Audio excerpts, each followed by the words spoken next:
A serial killer is delivering death door to door. Detectives move in to stop him before he kills again. Because I couldn't believe what I was seeing. Bodies begin turning up in Northern California. Investigators search for a common denominator and find a pattern of uncommon cruelty. For years, a deadly predator has taunted police while snaring victim after victim. With every kill, he grows bolder, while authorities grow more desperate to catch him. Serial killers don't stop on their own. As the body count rises, investigators must use all of their resources to put an end to their murder by numbers.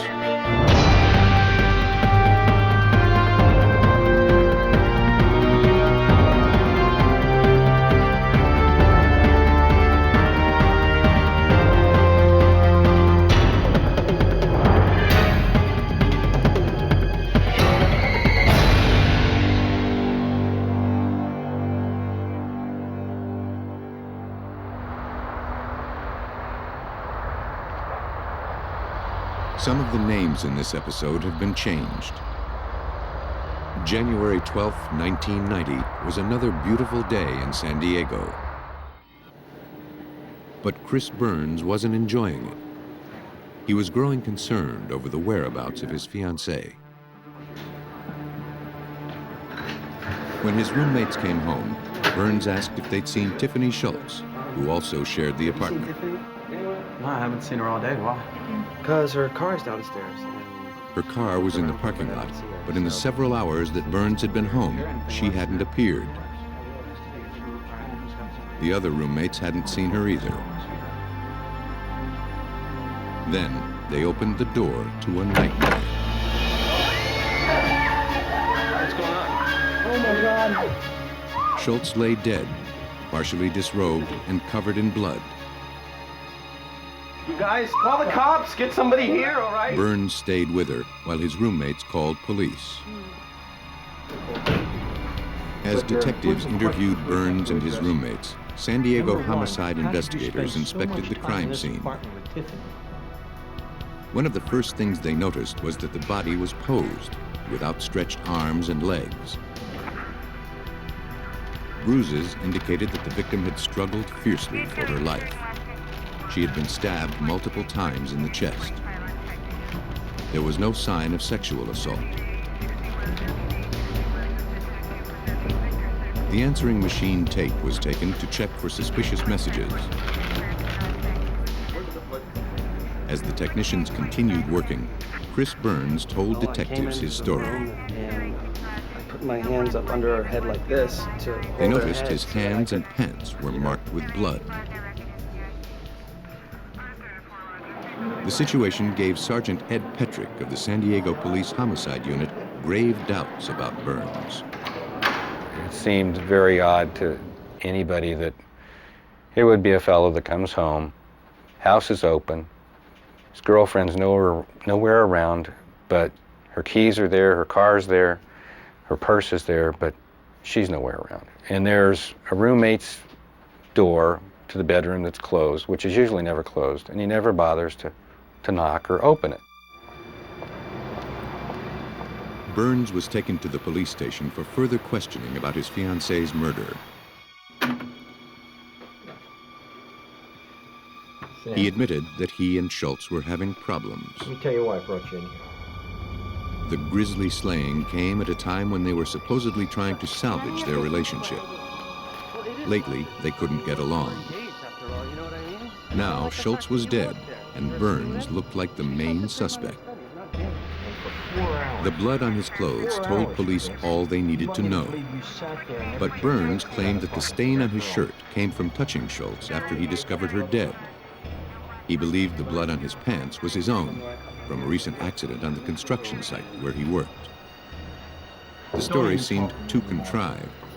Chris Burns was arrested and charged with the murder of Tiffany Schultz. I can do that. It's not quite that. Schultz's autopsy revealed she was stabbed nearly 60 times. While researching this brutal homicide case, Police learned that the victim was paying her way through college by dancing at a nightclub.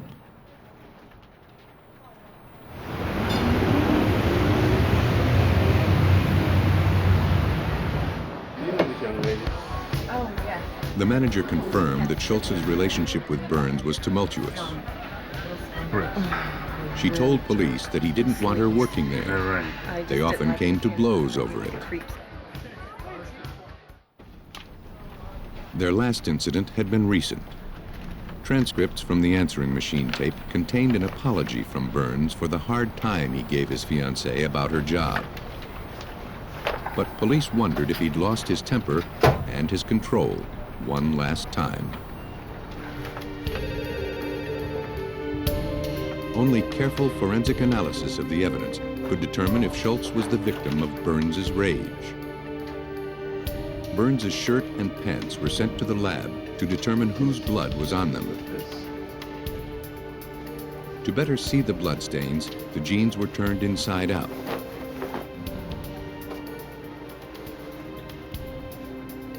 When the results were positive, ABO blood typing was performed.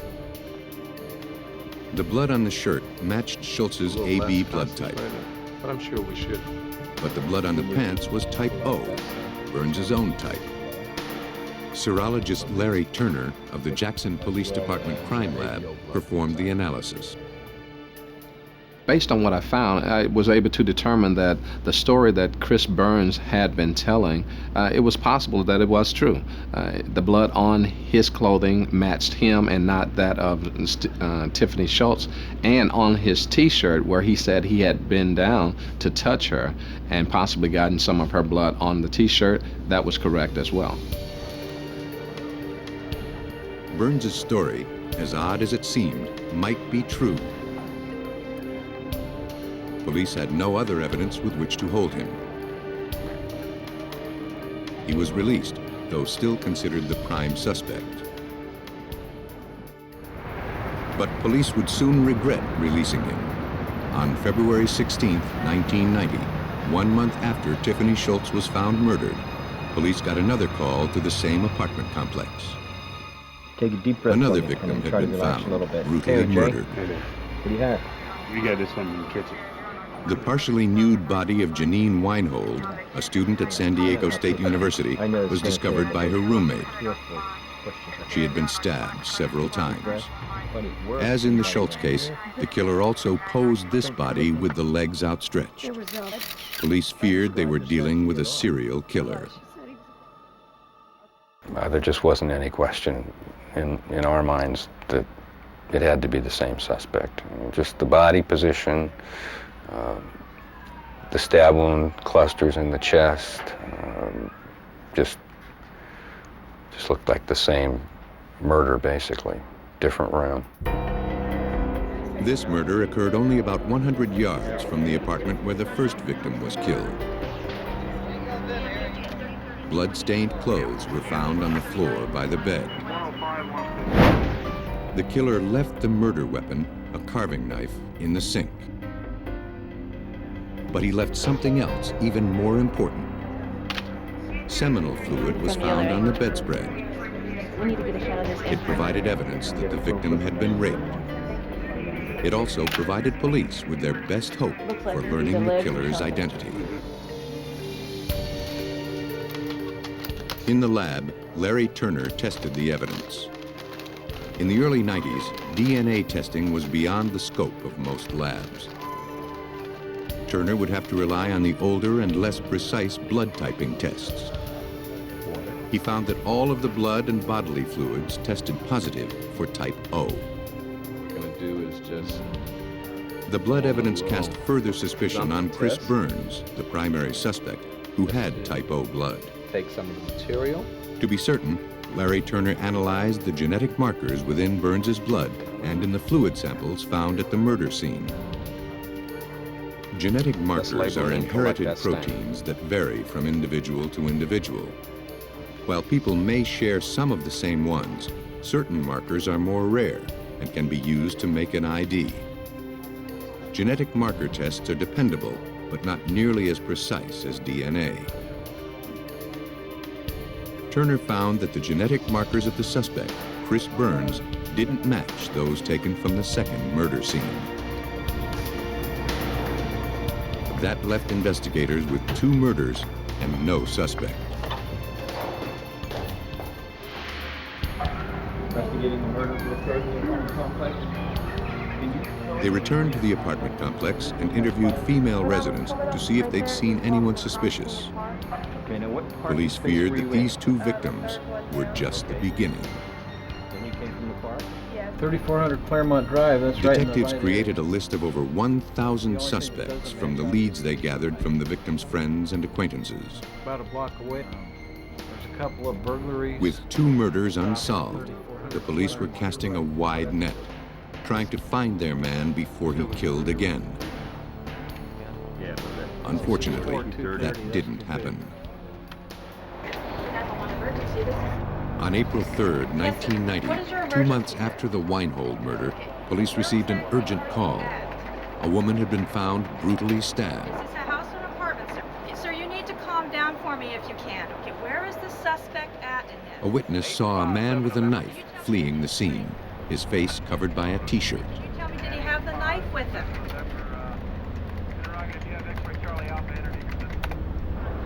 Police rushed to respond. They met Tammy Ho, who returned from the apartment swimming pool and found her friend, Holly Tarr, mortally wounded with a single stab through the heart. Holly Tarr's murder occurred in the same apartment building where the second victim, Janine Weinhold, was killed. Outside, police discovered the knife and the t-shirt held by the killer as he fled the scene. They also found a shoe print left in the mud, which they thought belonged to the suspect. Unfortunately, eyewitnesses couldn't identify him. The girlfriend, Tammy, she basically couldn't give any description at all. Just, it was a male, you know, saw a flash go by. She couldn't help in that area. We had a second witness who at least pinned down the race of the suspect as being a black male. The knife and t-shirt were clean of fingerprints or hair samples. After 3 murders, all investigators knew for sure was that the victims were all white females between the ages of 18 and 21, left semi-nude, posed with their legs outstretched and stabbed in the heart. All they knew about the killer was that he might be an African American. Because the slayings took place in the area of San Diego known as Claremont, the murderer was dubbed the Claremont Killer. A deadly predator, a serial killer, was on the loose. Police looked at their list of more than 1,000 suspects and, from those, re-interviewed all of their African American suspects again. Hundreds of blood and saliva samples were voluntarily obtained. While the samples were being tested, the killing continued. On May 22, 1990, another woman was murdered in her apartment in Mid-City, San Diego. The pattern of stab wounds was similar to the previous 3 murders. The Claremont Killer was on the move. 4 months later, 43-year-old Pamela Clark and her 18-year-old daughter Amber were found murdered in their San Diego home. Both partially nude bodies bore stab wounds around the heart and were posed like the previous victims. There was no question after the double murder of the Clarks that things really got heated up. We had politicians show up at the mobile command post. Detectives hadn't had a day off in 40 days, which was no problem. You know, we had to catch this guy. But we were back to square one. Police had a terrifying killer on the loose with few clues and no idea of where he might strike next. Time was against them. Each day he ran free, more women were in danger.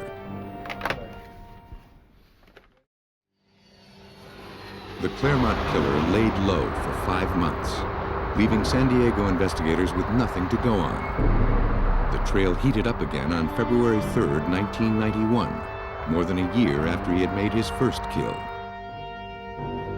Linda Parker, age 23, was about to take a shower when she heard noises at her front door.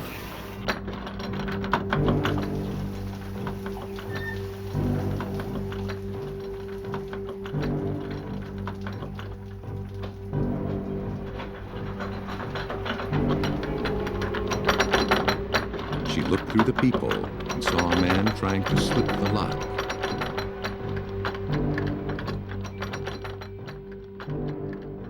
Linda Parker fled through her back door.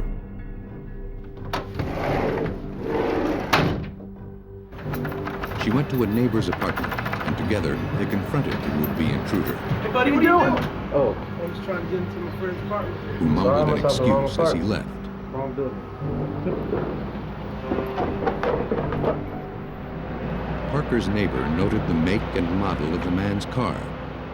Meanwhile, Parker called police, reporting a possible encounter with the Claremont killer.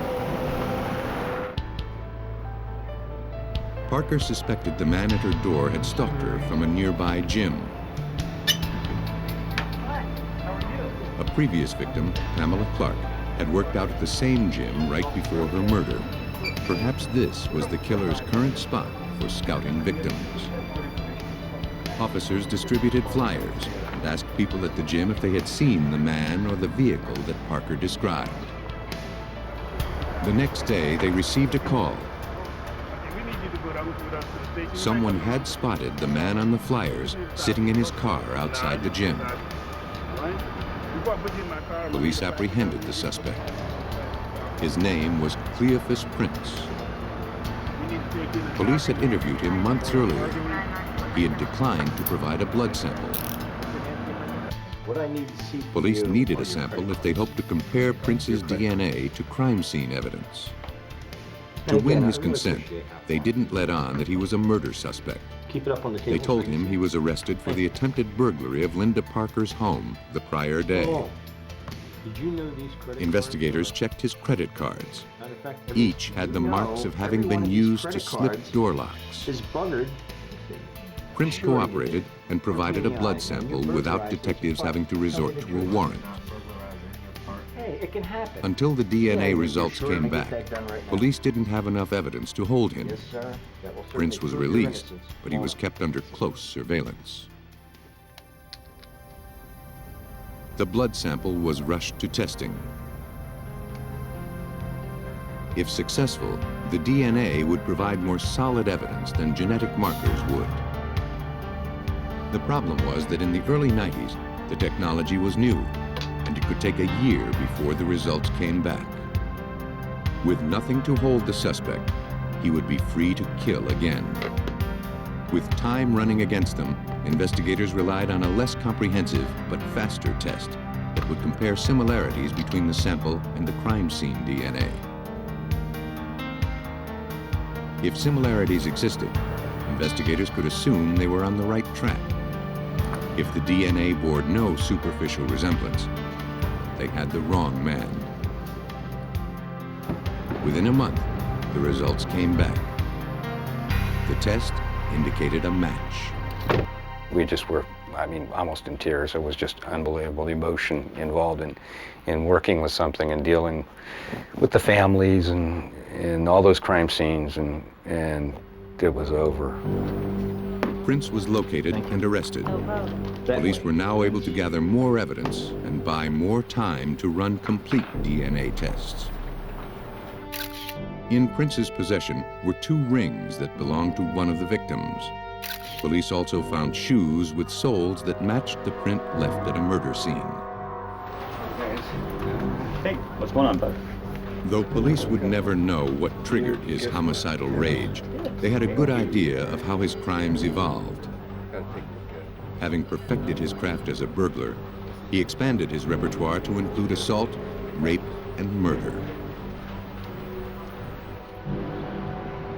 He tracked his victims from the gym and the pool, knowing that soon after they entered their apartments, they would be vulnerable while taking a shower. Prince would then break into their apartments and assault and stab them. Based on evidence gathered at the scenes, Prince was convicted of 6 murders. He awaits execution at San Quentin. Cleophas Prince actively sought his victims. Other serial killers wait for their prey to come to them.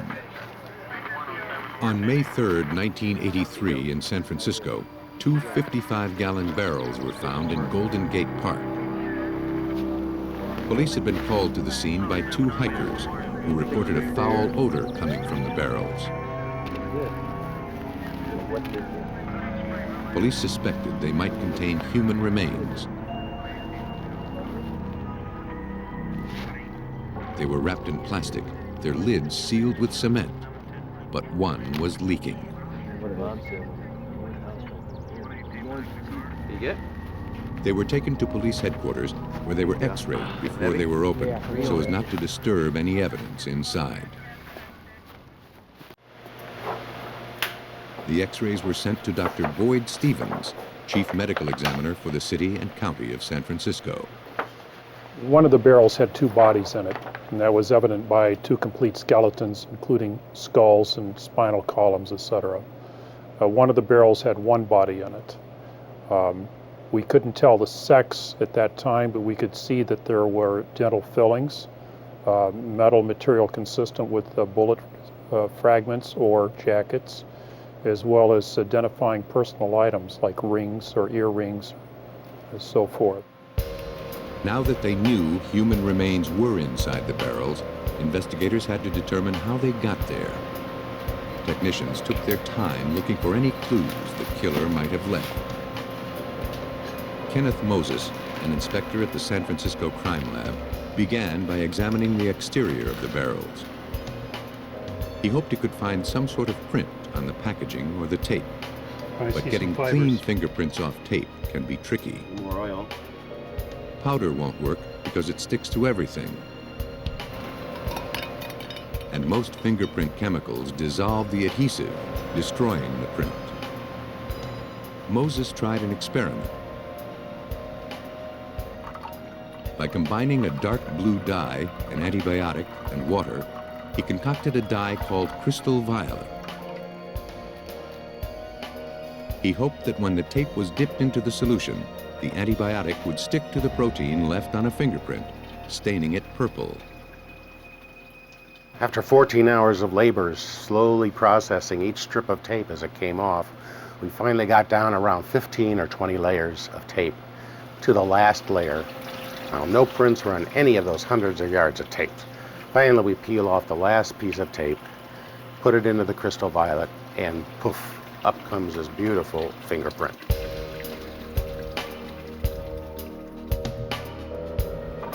A simple magnifying glass revealed another crucial discovery.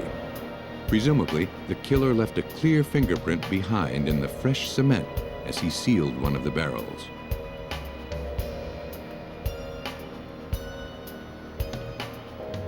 A synthetic polymer was mixed and carefully spread over the print.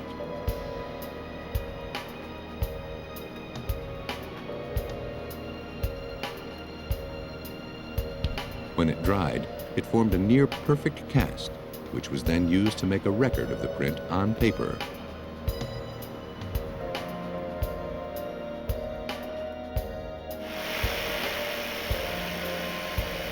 After 4 days of gathering all they could from the barrel's exteriors, investigators were ready to open them. One yielded the bodies of 2 nude females who'd been tied together.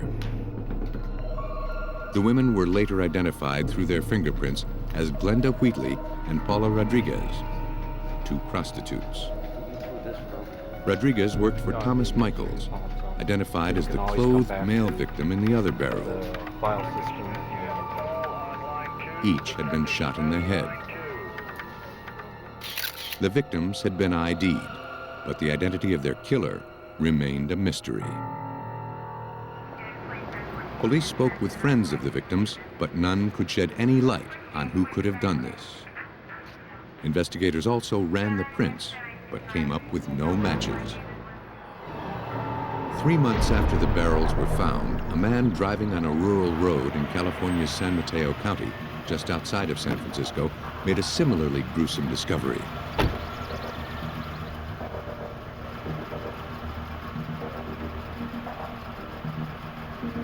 He immediately summoned police.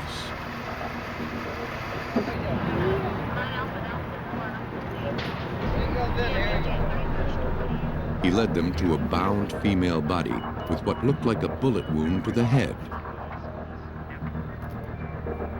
A grim trail of shredded clothing punctuated the horrific scene. Detective Sergeant Robert Morse deduced what it meant. I need for you to go down to the... She had nylon rope extending from both of her ankles, and it appeared as though she had been dragged down the road. And we later measured off the distance, and she had indeed been dragged for 1.9 miles. 15 foot for the sweater, blouse. The entire area was secured, and each bit of evidence carefully noted. A garbage bag was found near the probable starting point of the brutal dragging. The first task after collecting all of the evidence was to identify the victim. Detectives ran a check on her fingerprints.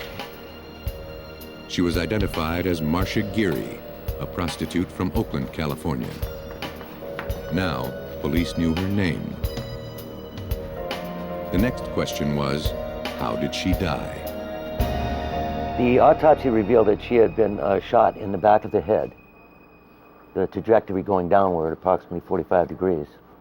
The entrance wound was an oblong shape, which is a little bit unusual. The nylon-coated .38 caliber bullet recovered from the victim was also unusual. It had none of the lands and grooves that a gun barrel usually etches on a slug as it passes through. Police were baffled by what kind of weapon could have fired the fatal shot. The garbage bag from the crime scene was closely examined for fingerprints and other trace evidence. The bag was tested with cyanoacrylate, or superglue. When heated, the chemical's fumes attached to the prints, making them visible. A latent footprint was discovered that was much too large to belong to the victim. All investigators needed was a suspect to compare the footprint to. Thank you so much, sir. Appreciate that. Police questioned Marcia Geary's friends and family to learn where she'd been and whom she'd met recently. Her father said the last time he saw her, she'd asked him for money. She told him she was trying to find a job and asked him if he would help her get a car. Police also learned from her friends that she was planning to spend the weekend with a man.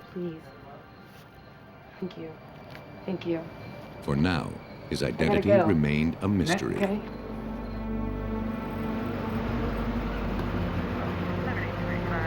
The day after Marcia Geary was found, the body of Catherine Barrett was discovered in a San Francisco cul-de-sac. She'd been tortured and stabbed to death. Her body was wrapped in plastic. Metal shavings were retrieved from the wrapping. As police investigated this latest murder, they got a tip from a man named Raleigh Hill, the owner of Marcia Geary's apartment. Hill told police that Geary was planning to see a man named Jack for the weekend.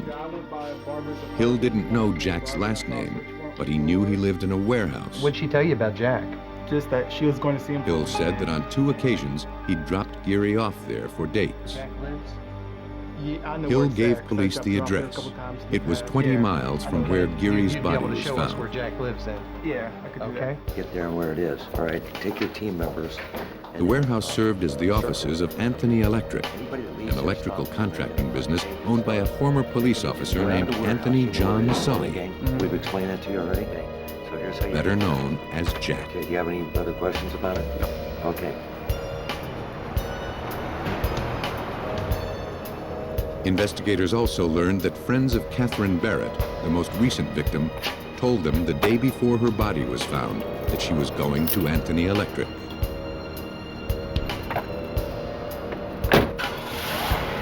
The news sparked their interest.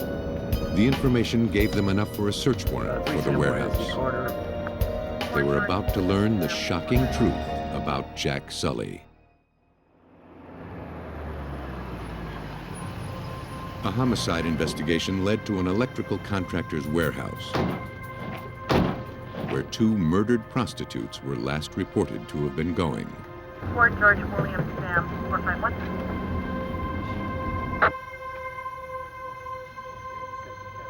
A costumed woman wearing a tutu met police at the door.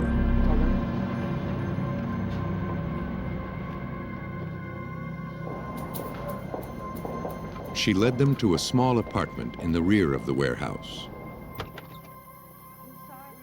Among the litter of drug paraphernalia, police confronted a disoriented, partially clad Jack Sully. As they explored the room, the bizarre scene became grotesque. Well, walking into this apartment, one gets the sense that it's almost like a torture chamber. He had a hook up on the ceiling. He had various ropes around. He had VCR tapes of pornography and sadism. And one would just get the feeling that it was a horrible place. In a preliminary search of the apartment and surrounding warehouse, police found several important pieces of evidence, including a pistol with the barrel removed.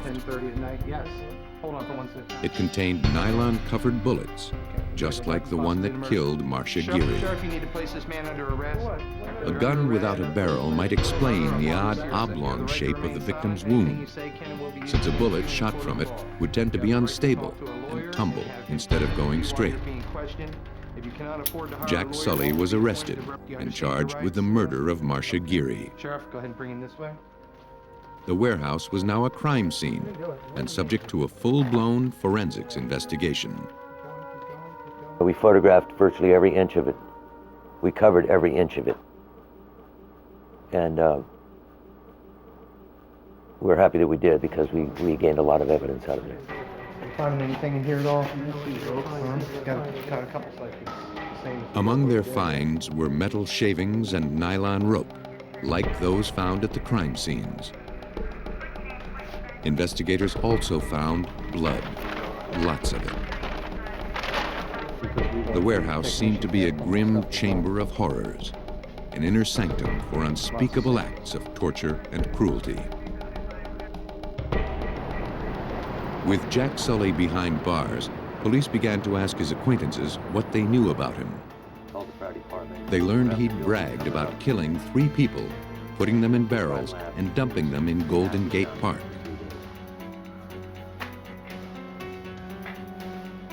Now that a suspect was finally in custody, investigators could compare his prints against the ones taken from the barrels of the unsolved triple murder. As soon as he received samples of Sully's prints, Kenneth Moses knew the results. I took a look at the prints, and believe me, I knew those prints by heart. The minute I saw Sully's prints, I knew this was the guy.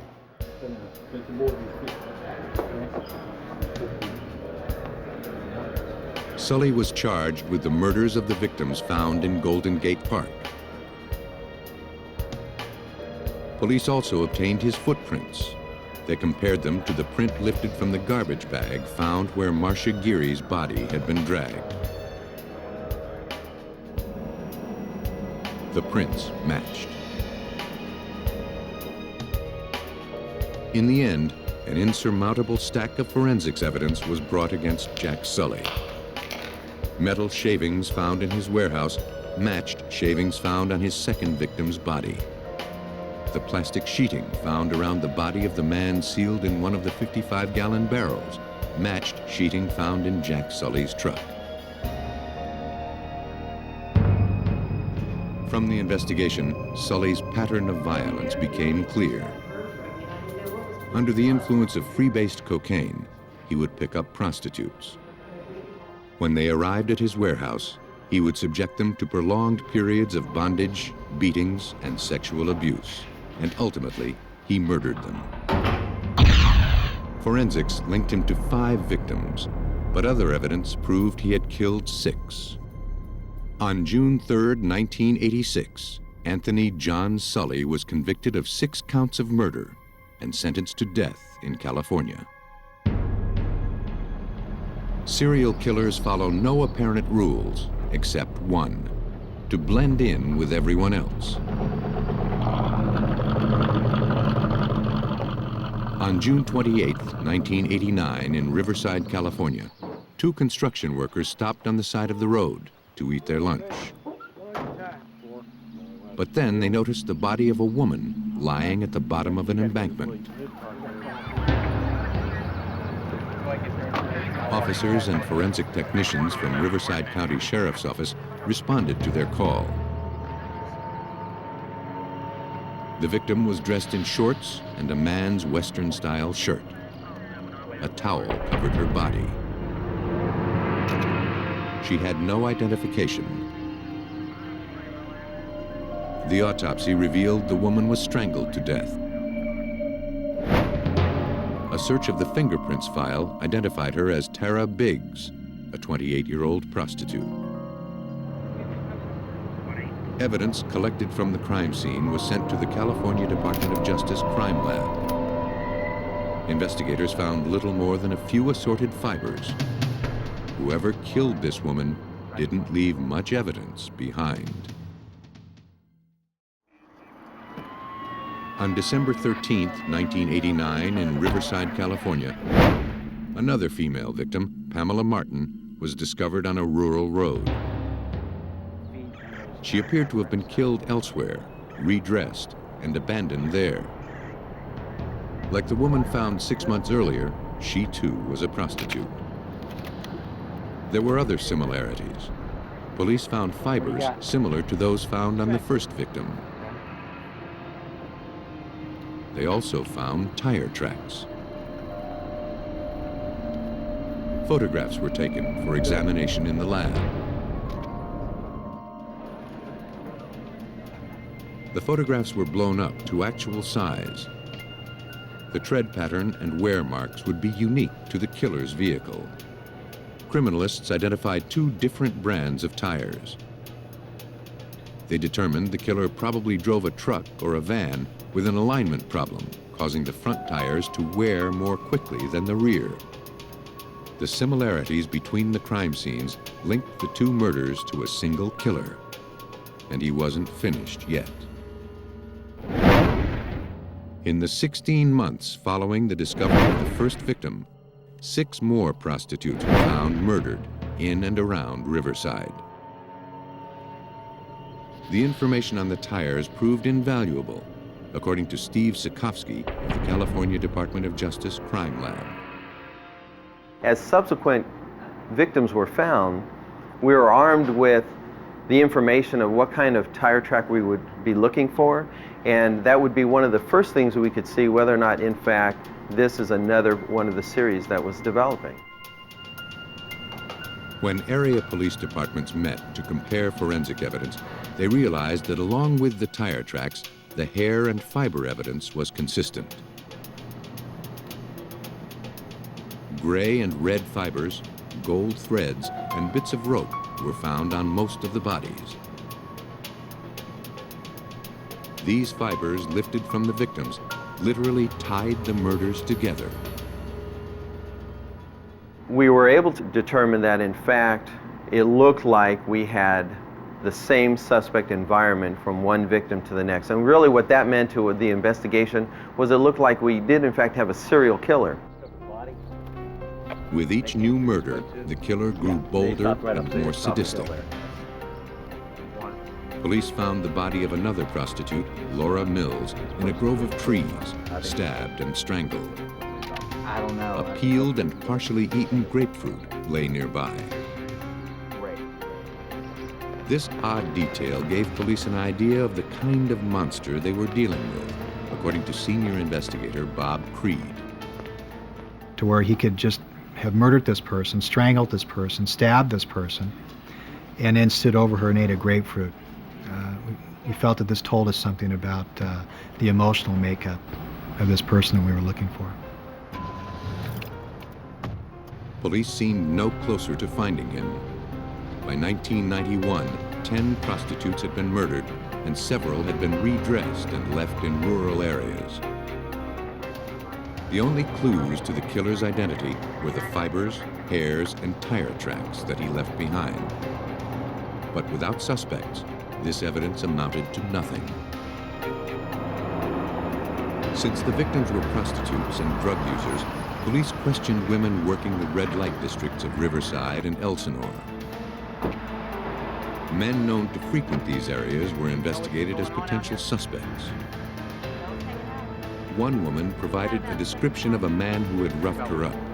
A sketch was made from her description. It was distributed, but no leads surfaced. Investigators hoped to have better luck focusing on the killer's vehicle. The tires left their unique prints on each murder scene, and the interior may have provided the fibers found on the victims. If investigators could find his vehicle, they could find the killer. So we let the investigators know to look for a vehicle with certain type tires on it. Let them know that they might be looking for a vehicle that had gray interior carpet. They might find some rope fibers. They might also find some other things in the van that had gold fibers in it, because we found a prevalence of gold type fibers. Maybe some blanket, sleeping bag along that line, because of the type fibers that we found on many of the victims. At an earlier murder scene, police found the tread prints of a popular tennis shoe near the victim. As the spree of murders continued, forensic technicians began to see the same prints. As the tennis shoe's print continued turning up, the tread showed increasing wear. Likewise, the tire tracks found at the scenes were changing, as individual tires wore unevenly and had to be replaced. In January 1991, detectives from several area agencies met to create a task force. In July, with no end in sight, a behavioral scientist was brought in to study the crimes and create a profile of the killer.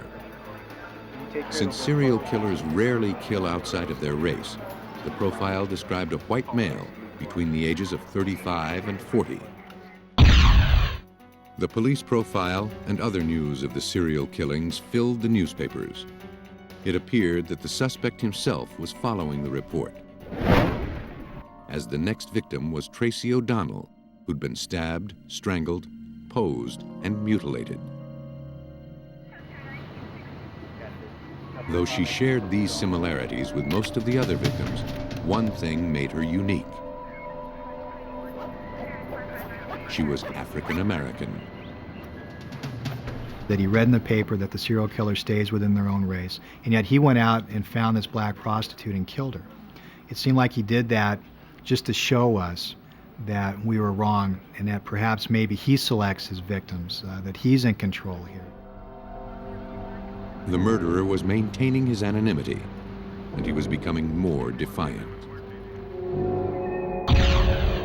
By the end of 1991, his victims were being found at the terrifying rate of 1 per month. 19 dead female prostitutes had been discovered,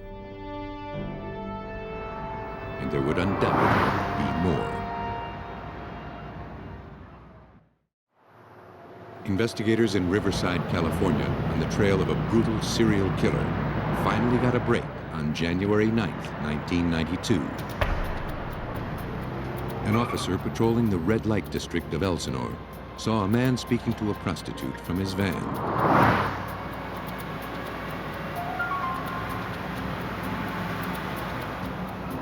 The man drove off, making a right turn without signaling. The officer pulled the van over. The driver's name was William Suff. The officer thought his van fit the description of the vehicle of the suspected serial killer.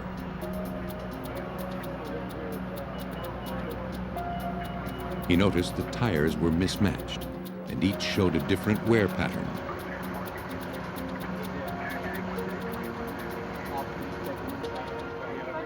William Suff was placed under arrest.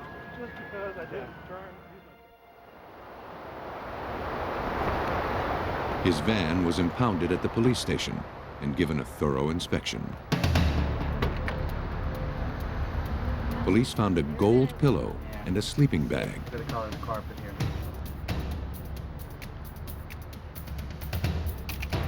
Look. A blood-stained knife was wedged ominously between the driver's seat and the console. Investigators also found a length of rope, consistent with rope fibers found on the victims.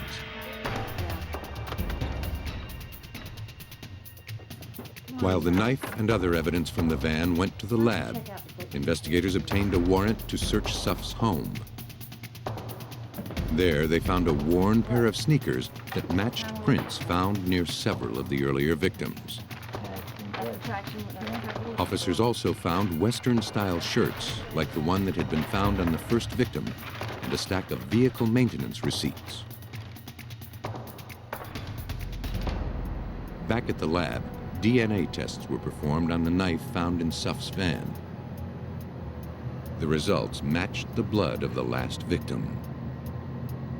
William Suff's blood, saliva, and other bodily fluids were tested to establish his DNA profile for comparison to fluid evidence found on some of the victims. In many cases, it was a match.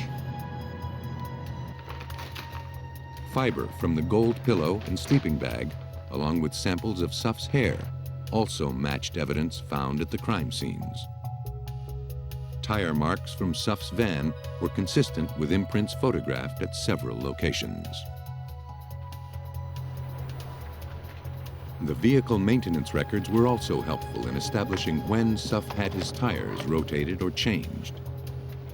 Police kept their own records of the tire positions at each crime scene. When they compared Suff's records with their own notes, they found an exact match.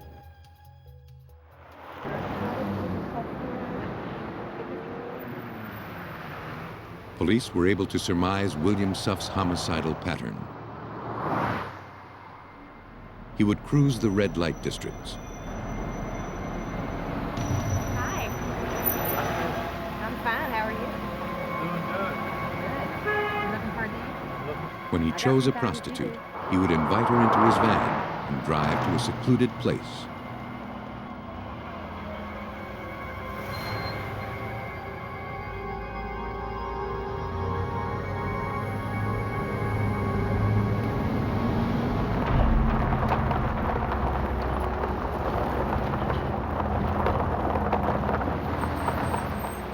He subdued his victims, tying them so he could torture and rape.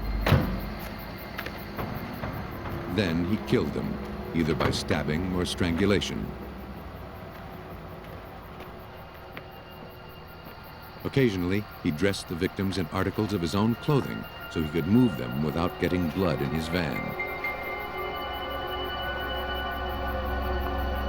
He made no effort to hide the remains.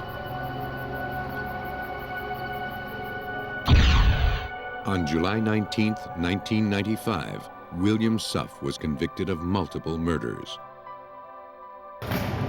He was sentenced to death 12 times. A serial killer's compulsion for murder never stops. Once he finds a pattern that works, he'll stick with it time and again. But the pattern that provides his success also establishes a trail for those who are sworn to track him down. Investigators on the scene of a drug overdose find themselves matching wits with a serial killer. Something in the water has killed an office worker in Arizona. Her colleagues are lucky to be alive. Now detectives must decipher a mass poisoner's chilling agenda.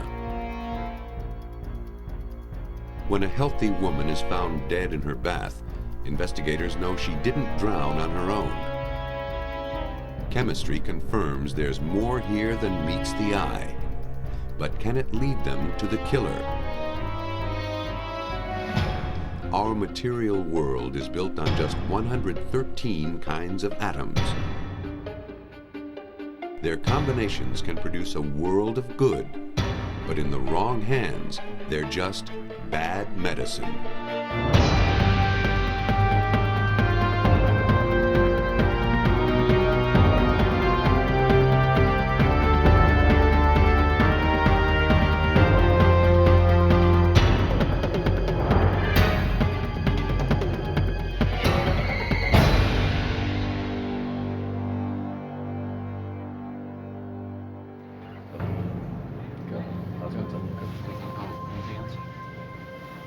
At 10 a.m. on Saturday, December 10th, 1994, Detroit police arrived at the hotel suite of Lowell and Roberta Amos, just 1 block from police headquarters.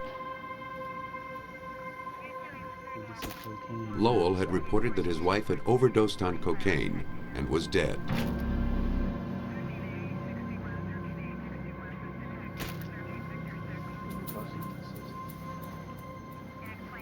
Police found a cocaine straw and playing card in the nightstand, but no signs of the drug. Mr. Amos said he panicked and flushed it when he woke to discover that his wife was dead. To police, it seemed that Amos had done more than dispose of the cocaine. The room was neat as a pin, practically scrubbed clean. The bedding where the victim lay, however, was thoroughly soiled and smeared from side to side. So how much more you got to work on there? Though the victim wore no makeup, the pillowcase was saturated with cosmetics. When the medical examiner removed the victim, it was clear that she had been dead several hours before police were notified. Suspicions arose that there was more here than Amos was telling.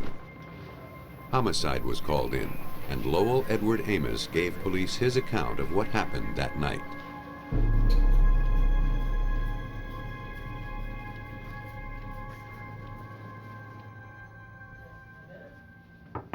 I got it.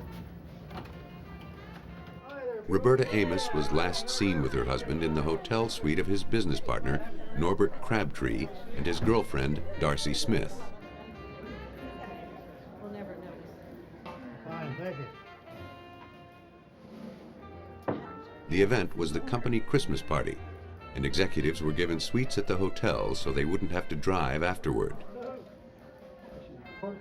Though Lowell and Roberta Amos were unofficially separated, she agreed to accompany him to the party. Afterward, Crabtree had invited Lowell and Roberta to his suite to continue celebrating. They stayed until 4:30 a.m.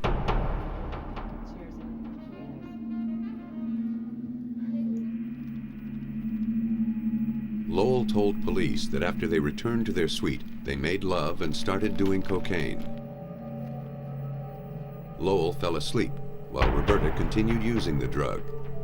He said that she had sinus trouble and couldn't snort it, so she found other ways to get it into her system. She must have overdosed while he slept. Because drugs were involved, he was afraid to call the police right away and flushed the remainder. But that didn't adequately explain why he waited so long to call authorities.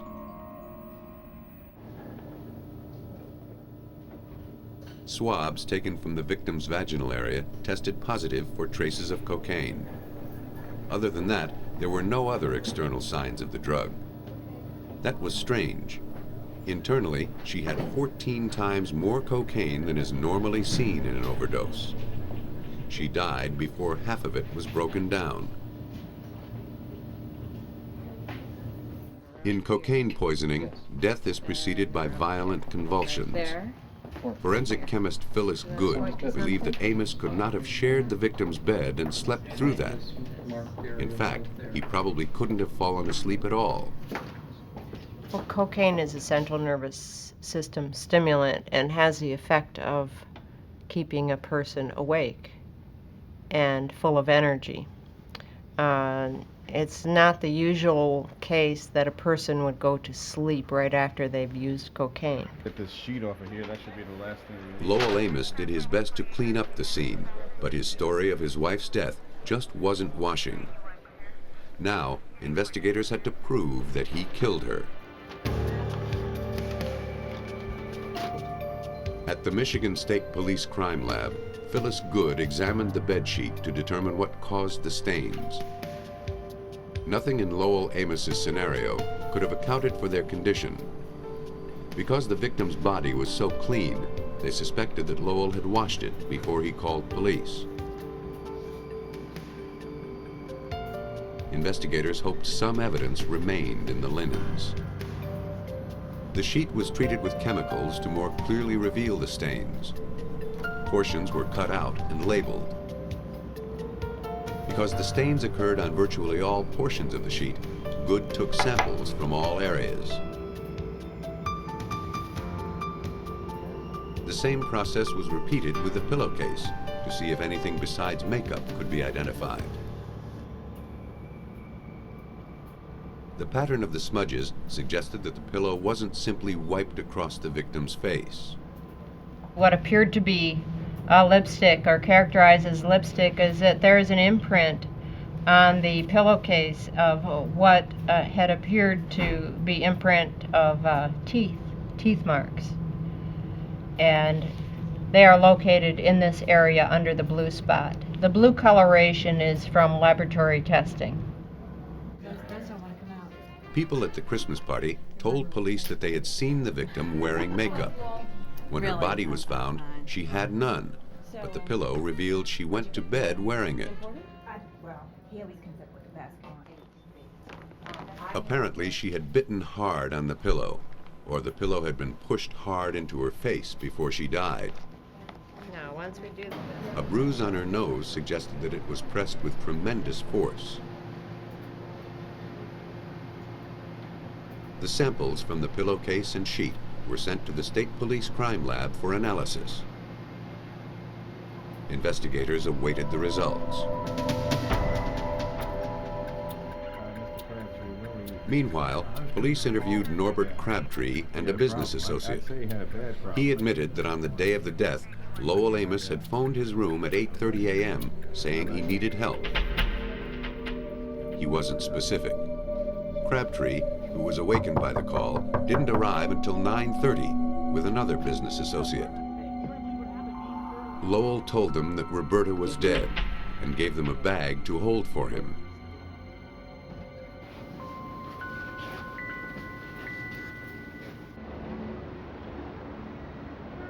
Detective Patrick Hennehan was assigned to the case. The items were described as a washcloth from the hotel linen that was stained and very foul smelling, a sport coat, and a syringe without a needle in a small leather type carrying case. Amos collected the items from his friends later. Investigators never recovered them. To determine what happened, they had to rely on the evidence at hand, namely the bedsheet and pillowcase. The lab results showed traces of cocaine throughout the sheet, but that was all. The results of the test were the lack of urine or presence of urine, the lack of semen or seminal fluid, and the only thing that was identified in the brown areas was characterized as vegetative matter. The identity of the brown stains was inconclusive. They shed no light on what happened, only deepening the mystery.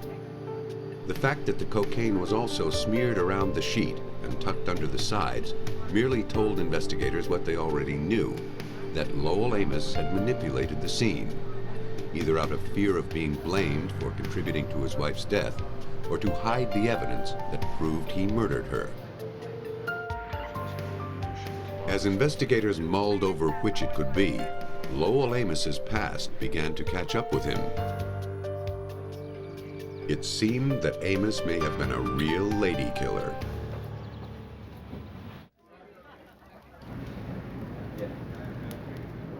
As word spread of the investigation into the death of Roberta Amos, investigators in Detroit learned much about the suspect, Lowell Amos. He had an unsettling history with women. Two came forward who said that before he married Roberta, they met him at a bar, had drinks with him, and woke up in his apartment with no recollection of how they had gotten there. Other women reported becoming violently ill after being intimate with him. They claimed they'd been drugged. But the most astonishing revelations were yet to come. I began to receive phone calls from relatives, received phone calls from doctors, private investigators, police officers, friends from as far away as Oregon. Most of the information that was coming in and was in regards not just Roberta Maury Amos, but also her husband Lowell Amos. I was advised that this was not his first wife to die at a young age under suspicious circumstances. None of the deaths were considered criminal at the time, but times had changed, and the death of Roberta Amos shed new light on old events. In 1994, Michigan amended its rules of evidence. Past incidents could now be entered into a current criminal trial. If Amos's dark history could be shown to have some bearing on Roberta's death, the case against him would be the first one tried under the new rules. Nancy Westveld, assistant prosecuting attorney for Wayne County, Michigan, was brought in to see if the rules applied to Lowell Edward Amos. If somehow we could demonstrate what Mr. Amos's real intentions were by looking back and looking at these other women, looking at their lives, looking at their deaths, looking at how Ed Amos had treated them, and in the end, what he did to them as they died. The first Mrs. Amos, Sandra Amos, died in 1979 at age 36. The couple had been married 9 years. According to Lowell, Sandra mixed Dalmane, a sedative, with wine and must have collapsed and hit her head on the bathroom counter. Though Sandra's autopsy revealed traces of Dalmane and alcohol in her system, it wasn't enough to incapacitate her. Most of the drug was still in her stomach, undigested. She showed only a small abrasion over her eye, not enough to knock her out or kill her. Her cause of death was undetermined. The circumstances were not suspicious enough to launch an investigation. However, in hindsight, one detail stood out. After Sandra was taken away, a neighbor walked in to find Amos burning something in the fireplace. He told the neighbor it was his wife's clothes, bloodied from her accident. But whatever killed Sandra left no bleeding cuts or lacerations. There was no blood at the scene, and she was taken away in the clothes she was wearing when she died. So the question became for us, what was Ed burning in the fireplace? And why was it so important that he get it destroyed before anyone saw exactly what it was? Lowell Edward Amos received $350,000 as beneficiary of his first wife's insurance. Shortly after came wife number 2, Carolyn Amos, Lowell's mistress while he was married to Sandra. You are irresponsible, no. Their marriage was rocky. The friction point was the huge insurance policies Lowell kept taking out on his new wife. When he would not drop these policies in 1988, Carolyn threw him out of the house. He went to live with his mother, Mary Tolles, age 76. He stayed with her approximately 2 weeks when she became ill and was brought to the emergency room. Her doctor commented that it appeared as though she was drugged, but none of the medications prescribed to her could account for her disorientation. At the hospital, she began to recover and was sent home. Carolyn Amos phoned Mary Tolles every day to check up on her. A few weeks after Tolles returned from the hospital, Carolyn's call was answered by Lowell, who had just discovered that his mother was dead, apparently for several hours. Carolyn raced over to the house with a friend to find Lowell packing his belongings into his car. He didn't want anyone to know he was living there. Lowell inherited more than $1 million from his mother's estate. No autopsy was performed on Mary Tolles because of her age. Carolyn let Lowell move back into the house.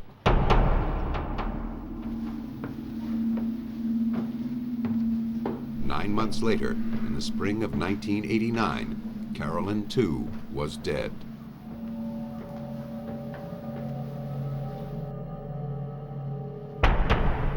According to Lowell's report to police, he brought Carolyn a glass of wine while she was in the bathroom blow-drying her hair.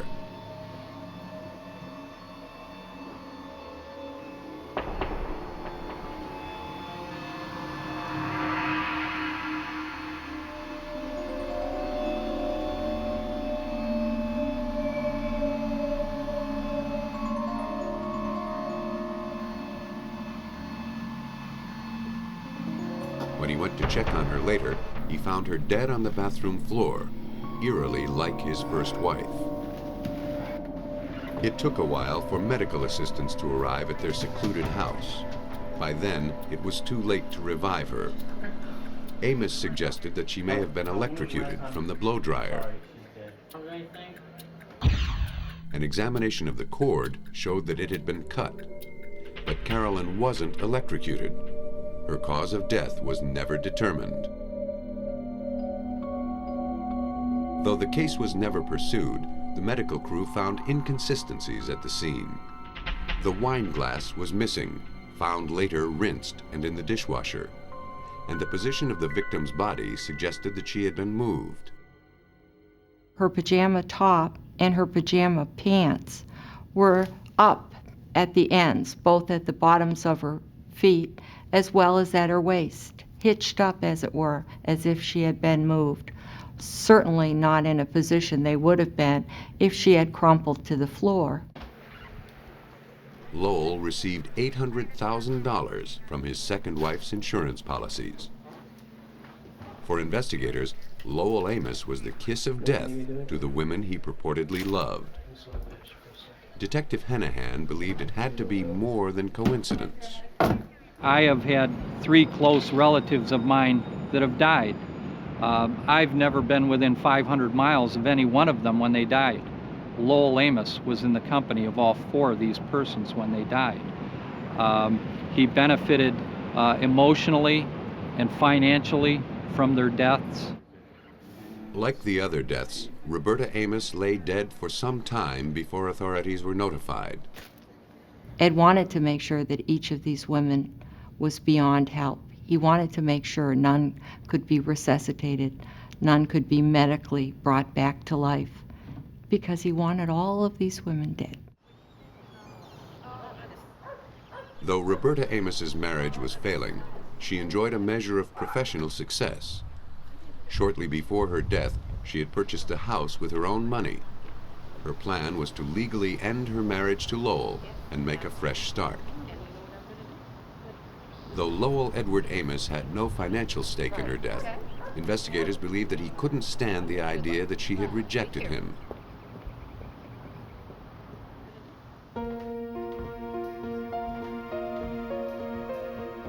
The similarities between the death of Roberta Amos and Lowell's other wives was enough to expose him as an opportunistic serial killer who murdered for money or just to end an inconvenient marriage.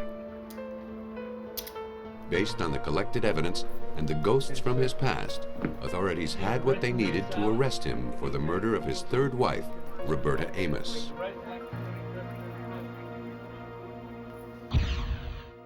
From the photographs of that night, Roberta Maury Amos looked happy. She looked like she was having a good time. She must have had hope for the future then. She shouldn't have. At trial, the prosecution presented an account of the last night of Roberta Amos's life. After leaving Norbert Crabtree's suite, the couple went to their own room, where Lowell dissolved a large quantity of cocaine in water. He was somehow able to incapacitate the victim. Once she was subdued, he used a syringe to administer the lethal dose of cocaine. Then, perhaps as she was convulsing, he smothered her with the pillow. He then scrubbed the body and cleaned up the crime scene as best he could before calling Crabtree to dispose of the remaining evidence. For his crime, Lowell Edward Amos was sentenced to life in prison without parole. Lowell Amos escaped suspicion through the subtlety of his crimes. But his past and forensics caught up with him at last. Other killers are more obvious in their methods, though they may be just as difficult to catch. Monday, March 24th, 1986, started out like any other Monday. By 8:30 a.m., the employees at the Transamerica Title Insurance Company in Tempe, Arizona, were already at the office. Their weekends a fading memory. Like her co-workers, 46-year-old Julie Ann Williams eased into the day with a trip to the break room. The coffee was on, but she preferred a drink of cool water.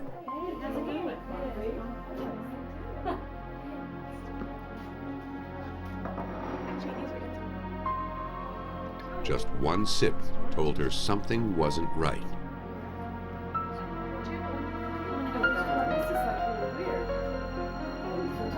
Shall I come with you?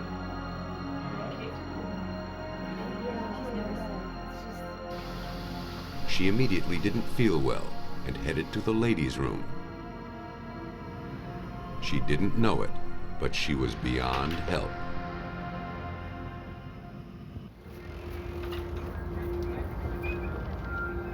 When Julie Williams was found in the ladies' room shortly before 9 a.m., she was in cardiac arrest.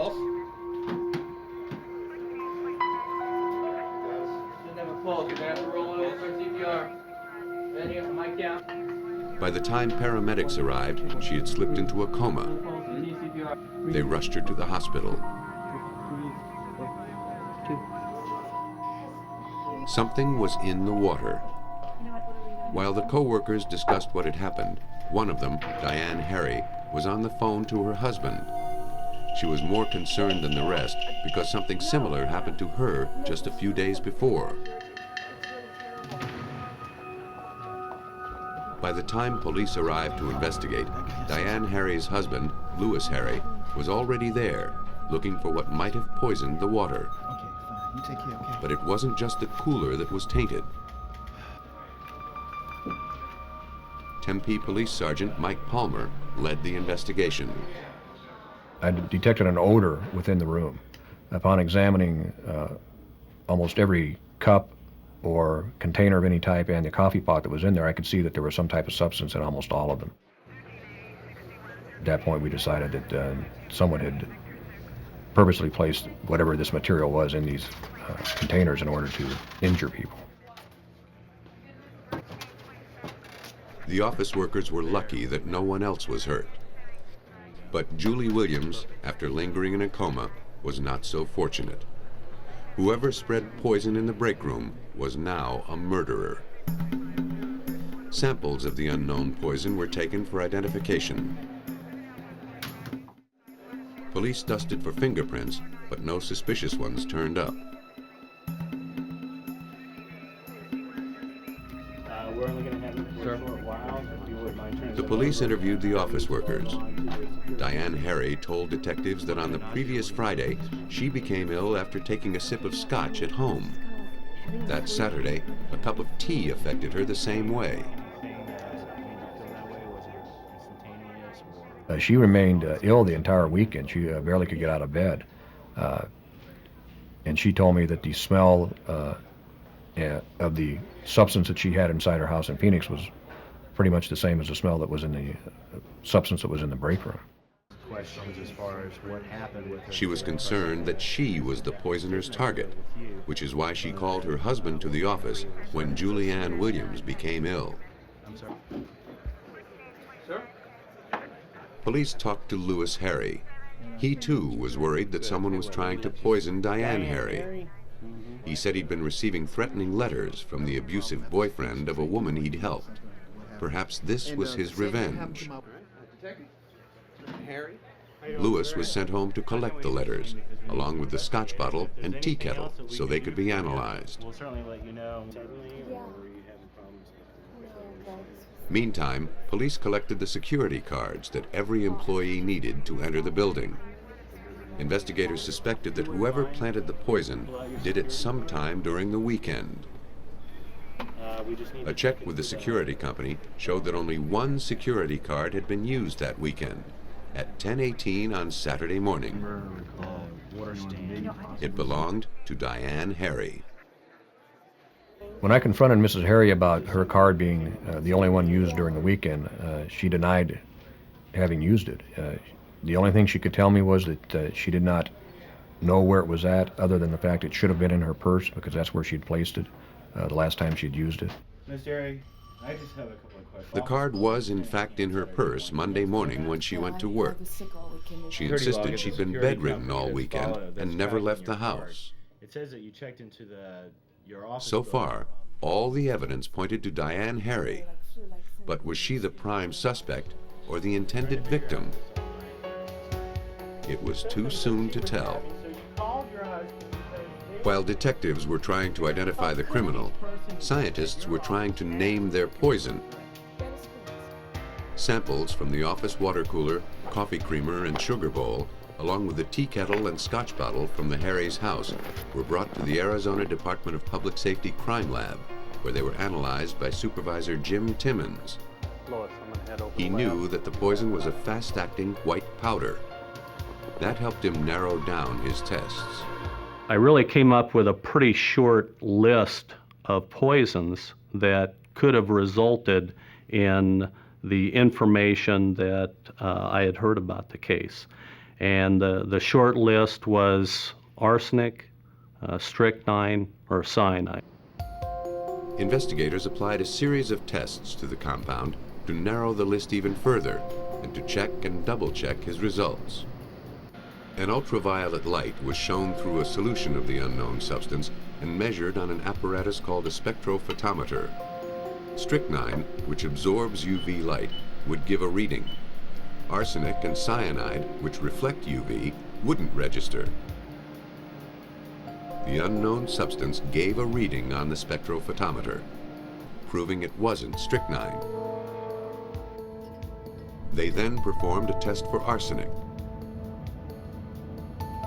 Samples of the substance were dissolved in acid, and a copper wire was placed in the resulting solution. If arsenic were present, it would attach to the wire and turn it black.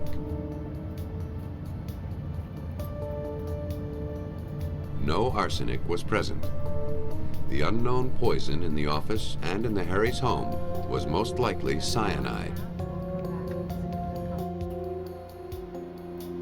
To be certain, Timmons used a commercial kit for identifying cyanide. It's actually a very simple test, but it involves some pretty complex chemical reactions. Ultimately, what happens is a red dye is formed if you have cyanide, and you test this on a paper strip that you drop into a solution. And in this case, it was positive, indicating cyanide was present. To remove all shadow of doubt, Timmons further confirmed his results with a gas chromatograph mass spectrometer. The substance was sealed in a test tube of acid. If it was truly cyanide, it would form hydrogen cyanide gas, like a mini gas chamber. The gas was drawn off and injected into the apparatus, which confirmed that the cyanide gas was created. The battery of tests would provide essential forensic evidence for the courtroom if the poisoner was ever brought to trial. Timmons was not done yet. Cyanide most commonly appears in two forms, sodium cyanide and potassium cyanide. Both are equally lethal. A technique called energy dispersive X-ray analysis allowed him to simultaneously check for various elements in the compound. He found potassium. Samples from the office and from the Harry's home gave identical results. Both were potassium cyanide. The water cooler alone had enough cyanide to kill 150 people. The killer had set his or her traps in both places and cast a wide net to catch one victim. Diane Harry was either lucky to be alive or trying to disguise her role as the poisoner. The questioning continued. I questioned Miss Harry about her husband's ability to get her electronic card that allowed access to the building, and she stated that he could have, but as far as she knew, it was in her purse. She indicated to me that she was not sure where he had been on that Saturday morning from approximately 9 in the morning until 12:30. If Diane truly didn't use her security card on Saturday, perhaps her husband did. He was the only other person who would have had access to it. He said he was running errands that day. He couldn't account for his exact whereabouts at the time the card was used to enter the building. He insisted that the killer was the jealous boyfriend of the woman whom he had helped. He had the threatening letters to prove it. While the documents were being examined, investigators looked further into Lewis Harry's movements. Their quest took them to a convenience store across the street from his wife's office building. We were able to find an individual who actually observed a black male subject driving a blue sports car, which is what Mr. Harry drove, enter at the approximate time that his wife, Diane Harry's key card was used to open the door to the business. That gave investigators the leverage they needed to serve a search warrant on Lewis Harry's office. He worked in the athletics department of a community college. In the wastebasket, detectives found a label from a chemical supplier, some white powder on a bookshelf, and a small plastic knife, also speckled with powder that was later identified as cyanide. Okay.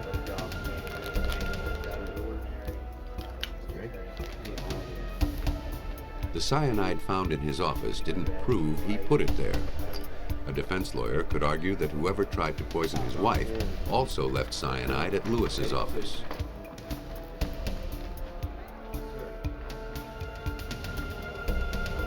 But the next discovery would be much more difficult to explain away. Also, there was a legal pad that we found that had the handwritten version of the threatening letters that had been mailed to him, the last few of the threatening letters.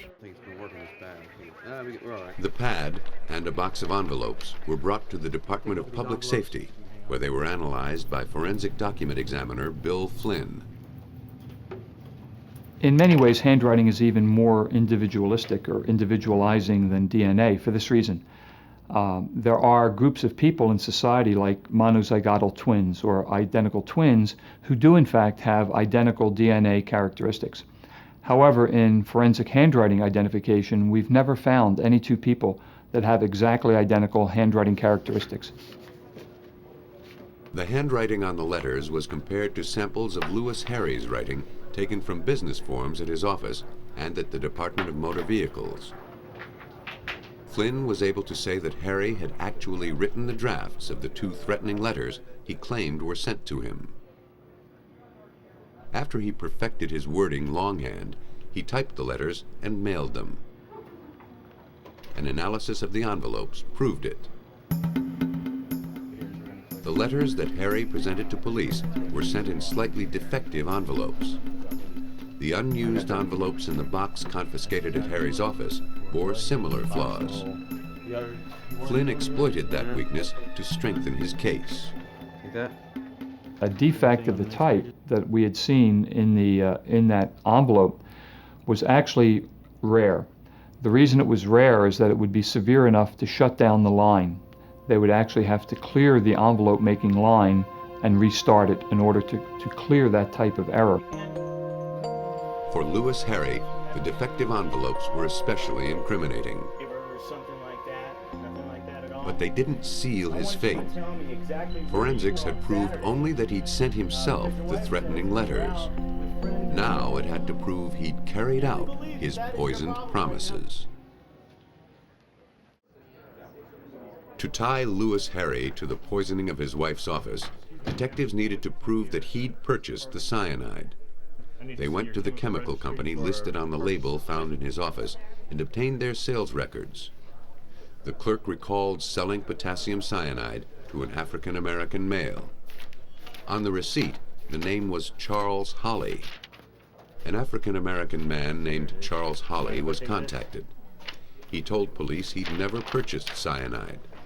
His signature wasn't close to the one on the receipt.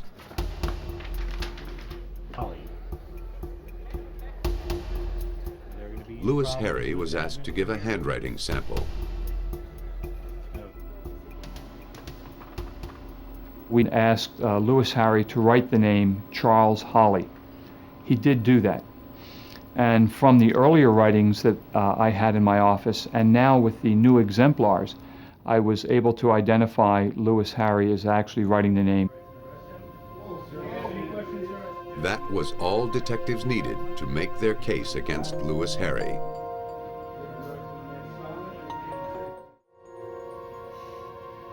According to the prosecution scenario, Lewis Harry did receive threatening letters from the ex-boyfriend of the woman who was secretly Harry's new lover. The letters gave Harry the idea to write his own, more threatening letters and send them to himself, implicating the ex-boyfriend. He practiced his poison pen letters before typing them.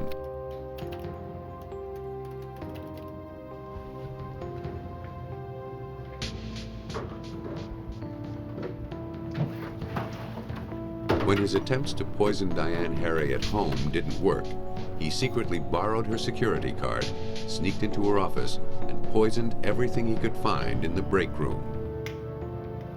He was a frequent visitor to his wife's office, so his fingerprints weren't suspicious. But when his wife called him after Julianne Williams was poisoned, he wasted no time coming to the office to leave even more prints while pretending to show concern. Diane Harry's trust in her husband was steadfast to the end.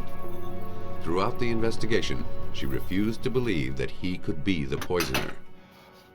Though she remained unconvinced by the evidence, the jury saw it another way. For the murder of Julianne Williams, Lewis Harry was sentenced to life in prison for first-degree murder, plus 105 more years for attempted murder. He's serving at least 95 years.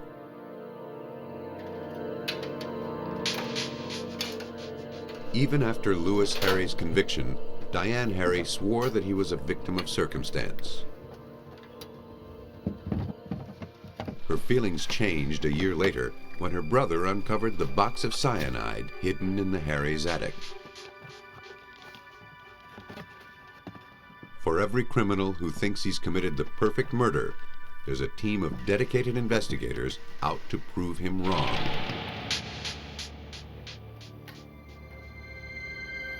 In Albuquerque, New Mexico, on the morning of March 28, 1990, 6-year-old James Woodward called his dad because he couldn't find his mother. The Woodwards had been separated for 3 months. David Woodward told his son to go to the neighbor for help.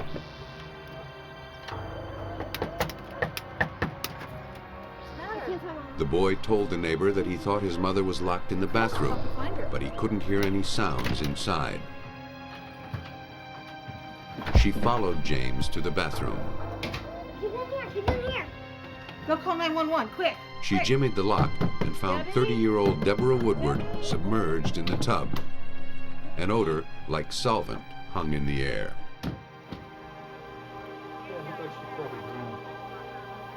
The paramedics and deputy medical examiner arrived to study the scene. The victim showed no contusions or abrasions to suggest that she slipped in the tub. Probably get a print of There was that. nothing to indicate why she may have drowned. And there was no explaining the odor permeating the room. According to forensic pathologist Sparks Veazey, the situation was peculiar from the start. A normal, healthy adult generally does not just drown in 4, 5, 6 inches of water in a bathtub. We look for some explanation for that. At autopsy, blood was drawn and screened for alcohol, which might have contributed to the drowning. While a body is wet, injuries may be obscured, but as it dries, more is disclosed.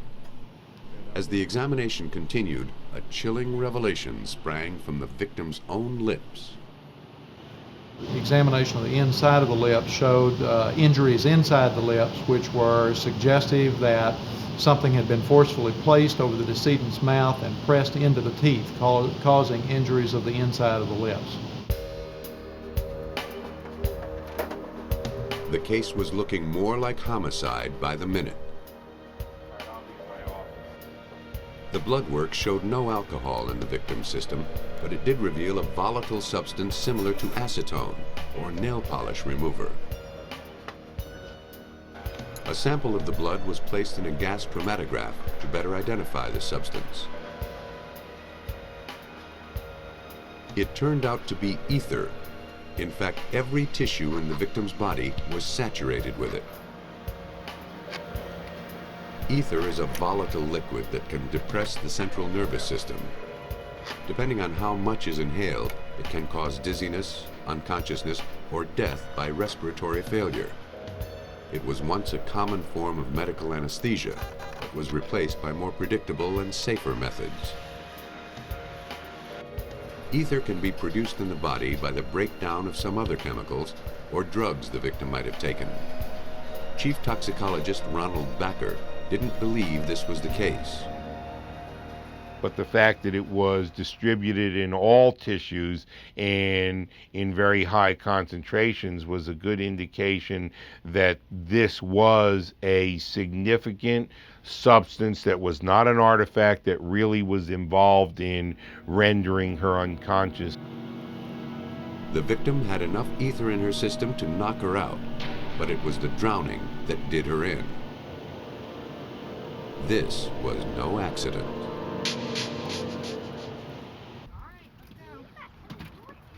While investigating the suspicious death of Deborah Woodward, police learned that she was separated from her husband, David. Even so, she shared her house with him until it could be sold. In an unconventional timeshare arrangement, their 3 sons stayed at the house while Deborah and David took turns living there and sharing child custody. The plan was designed to create some stability for the boys, but the friction between the couple lay just below the surface. Deborah had a restraining order preventing her husband from approaching the house while it was her turn to live there.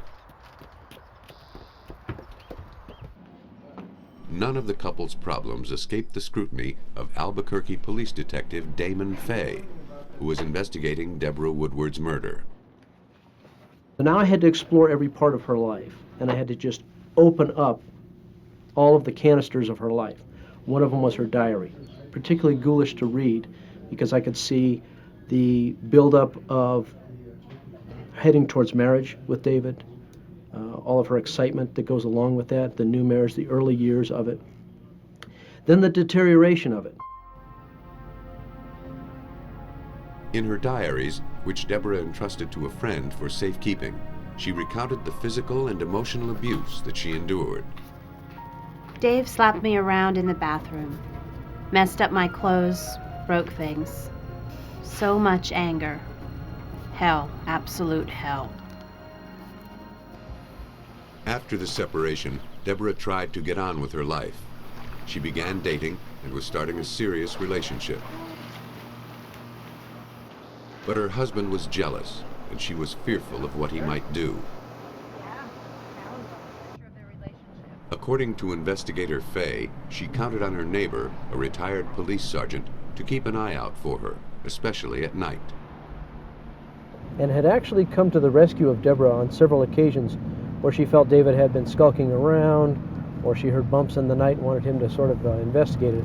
He would walk across the street and take care of things, walk around her house on occasion. So he had sort of passing knowledge about the domestic turbulence.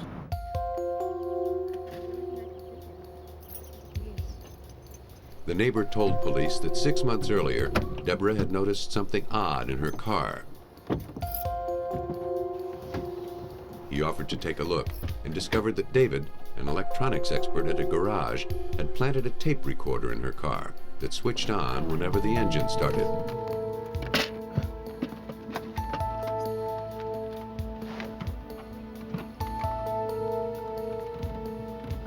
He'd also bugged the house and telephone lines. There was nowhere in the house where she couldn't go that he could overhear whatever conversation was taking place. He could then take these tapes away and dissect them, go back through them, listen to them, and that would just infuriate him. David was doing everything in his power to keep tabs on his wife, while Deborah devoted all her strength to making a clean break. It was a rough game of tug-of-war, and it looked like something had finally snapped. The neighbor told police that several days before the murder, he saw David Woodward dismantling the motion sensor spotlights he'd recently installed around the perimeter of the house. He thought nothing of it at the time. Now, it seemed too convenient. Woodward had the motive and opportunity to kill his wife. But where was the weapon? Though ether was obviously used to incapacitate the victim, it was the impurities in it that drew the focus of investigators. The killer had used impure industrial-grade ether, like the kind used in carburetor starting fluid. Considering that David worked in a garage, that seemed a likely source. If they could link him to a brand of starting fluid with the same contaminants in it, they'd be that much closer to closing the case. They tested every can they could find, with no matches. Hey man, I was watching the show the other night. As investigators were busy tracking down the ether, one of Woodward's co-workers contacted police. Oh man, there's so many He ways. told them that a year earlier, Woodward had ever talked know. about getting away with murder by using a volatile substance, like ether. Woodward claimed it would be untraceable. He was very detailed about it, but the co-worker wasn't paying close attention. People out. And what you do is you spray it on like a rag and you put it over their face. Based on this lead and the other circumstantial evidence gathered at this point, police obtained a warrant to search the garage. How long did you stay there? They confiscated an assortment of chemicals, including more cans of carburetor starting fluid. We never did find any brand that was perfect, but we found some that were very close and ones that we could put a star next to as the possible source of the ether in the Deborah Woodward blood sample. But in terms of evidence, it was enough. David Woodward was arrested.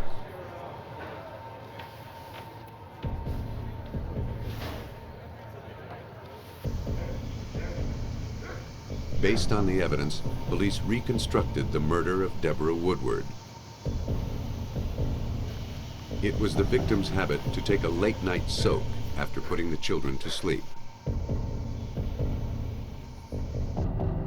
While she was getting ready for her bath, David used his key to enter the house. He had already dismantled the motion sensors so he could sneak into the yard under cover of darkness.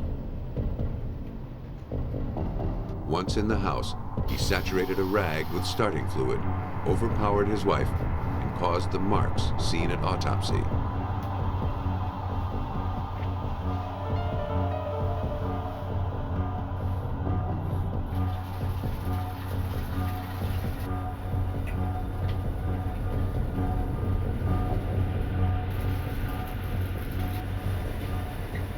As the victim lay unconscious, David pushed her head below the water.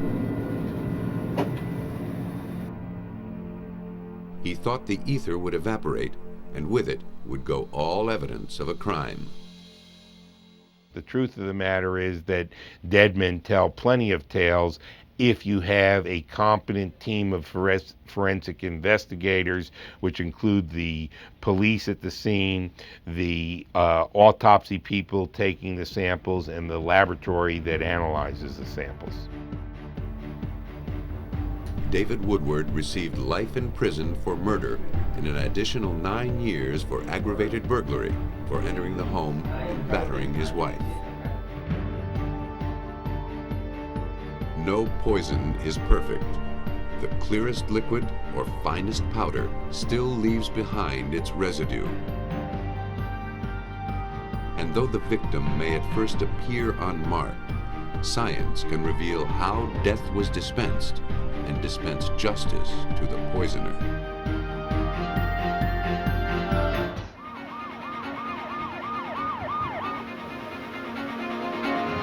In Hawaii, investigators find a body inside a makeshift coffin.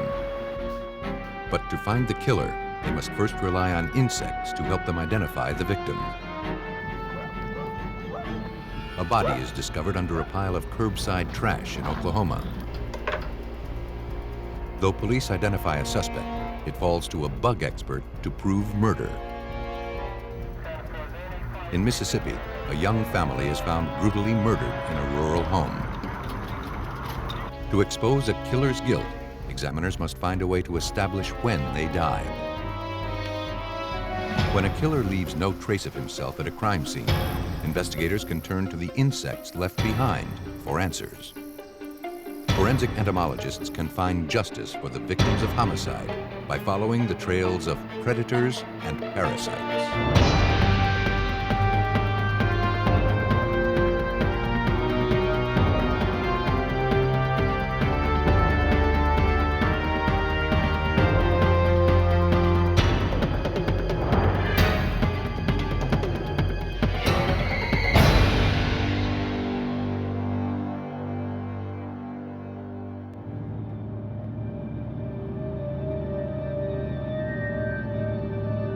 In this episode, some of the names have been changed. On October 24th, 1994, a man driving along the old Cali Highway in Oahu, Hawaii, noticed something lying in the woods just off the road. As he approached the object, he realized it was a large toolbox.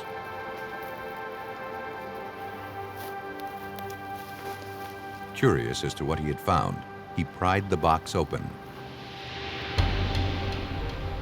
Inside were the badly decomposed remains of a human body.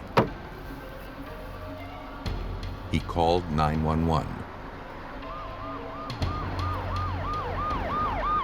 Officers and forensic technicians from the Honolulu Police Department responded to the scene. Blunt force trauma on the skull indicated this individual had been murdered. No form of identification was located near the male victim's remains.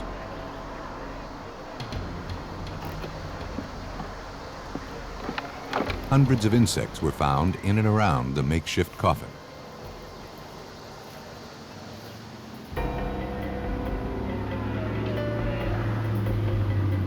Having found little evidence to tell them who this victim was or when he had been murdered, investigators contacted renowned forensic entomologist Dr. Lee Goff.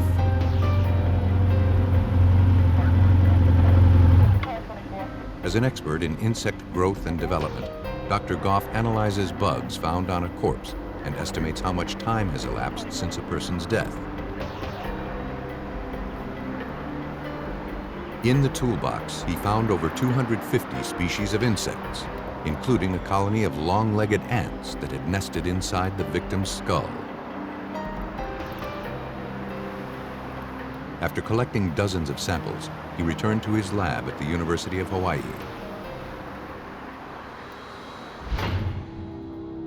An examination of the skeletal remains revealed that the male victim was between 50 and 60 years of age and approximately 6 feet tall. Damage to the skull was consistent with injuries caused by massive blunt force trauma. Other than observing that the victim had extensive bridge work done on his teeth, no other identifying features were found.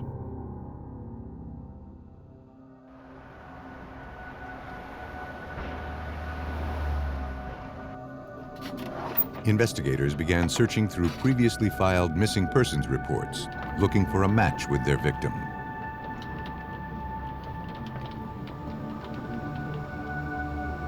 Though there were a few potential matches, homicide detective Hal Fitchett knew that until they could be certain of the man's identity, solving this case would be nearly impossible. In all homicide cases, you've got to make identification of the body or skeletal remains in any case to make it solid for a jury to understand that this was a victim and this is how he died and this is who he was and how it happened. In order to firmly establish the male victim's identity, investigators first needed to determine when he died.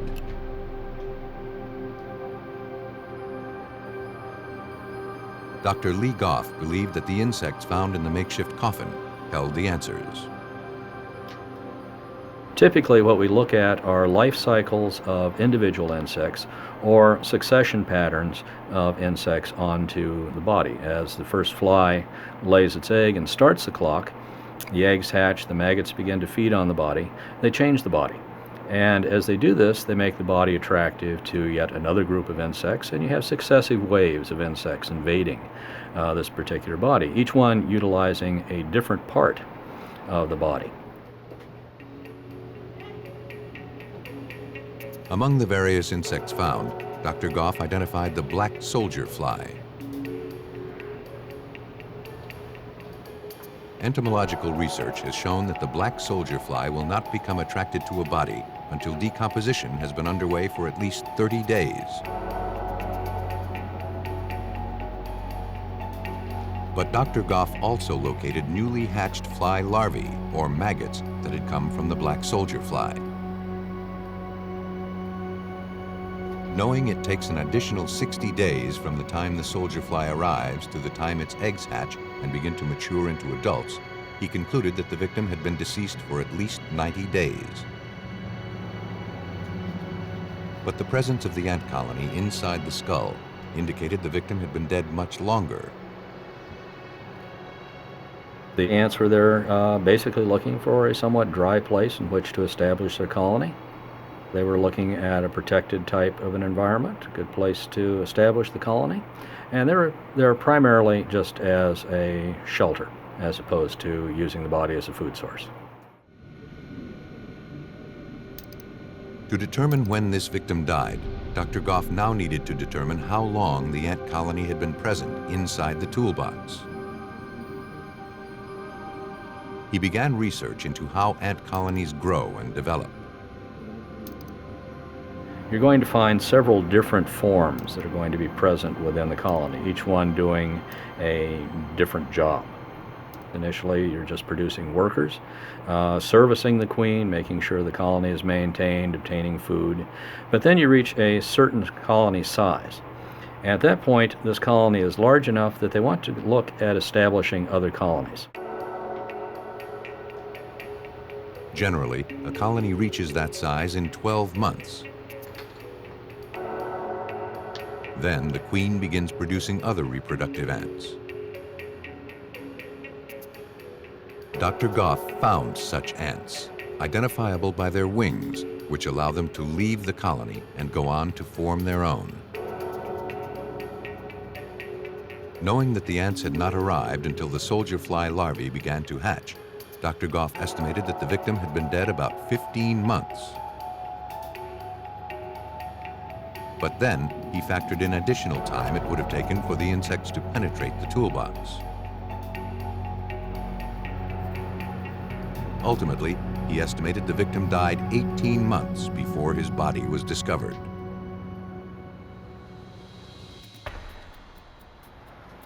Using Dr. Goff's analysis, investigators were quickly able to identify a missing persons report filed 18 months earlier that closely matched their victim's description. They contacted the man's family members. This is kind of a trying time for you, but I wonder... The children told police that their father, 55-year-old Charles Osborne, had disappeared in April 1993. They had last spoken with him on the phone shortly before he disappeared. Charles, a father of 3, was the co-owner of a marble and tile installation business. He was described as a dedicated craftsman who took great pride in his business and the quality of his work. The family didn't believe he would have just walked away from his livelihood. Co-workers said that they last saw him at a job site in Waikiki, where he was in the process of remodeling condominiums.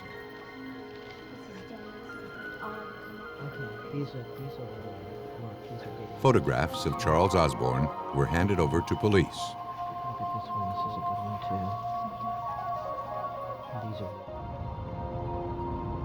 Looking to verify that the victim found in the toolbox was in fact Charles Osborne, investigators forwarded the photograph and the skull to the nearby United States Army Central Identification Laboratory. There, forensic anthropologists have spent years trying to match human remains found around the world to military personnel who have been classified as missing in action since the Second World War. To identify the remains, Dr. Robert Mann uses a process called video superimposition. Using photographs of a missing serviceman, examiners use video cameras to generate an image of the face. The image is then projected onto a monitor. Then, the face is superimposed onto a video image of the unidentified skull. Guided by the spatial arrangements that make each person's face unique, examiners look to see if the bone structures line up with the contours of the face in the photograph. You take the skull that is recovered from a site, and then you take a photograph of the individual who you think it could be. And using 2 different cameras, you overlay those images, and you match up the bony landmarks beneath the skin with the features that you see above in the skin overlying the bone. Using photographs of the skull found in the toolbox and pictures of Charles Osborne, examiners looked for similarities. Using the extensive dental work as their guide, examiners found a perfect match with the suspected victim. The man found murdered inside the toolbox had been positively identified as Charles Osborne. Now, investigators needed to find out who had put him there and why.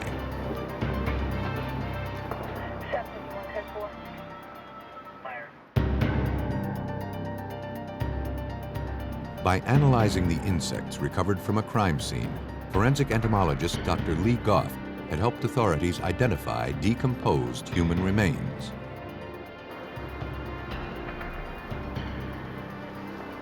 "55-year-old contractor Charles Osborne had been murdered 18 months before and his body hidden inside a toolbox.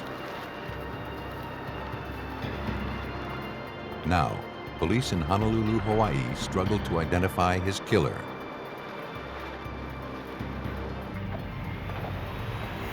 Looking to retrace the victim's movements prior to his death, investigators tracked down other contractors who worked with Osborne around the time he disappeared.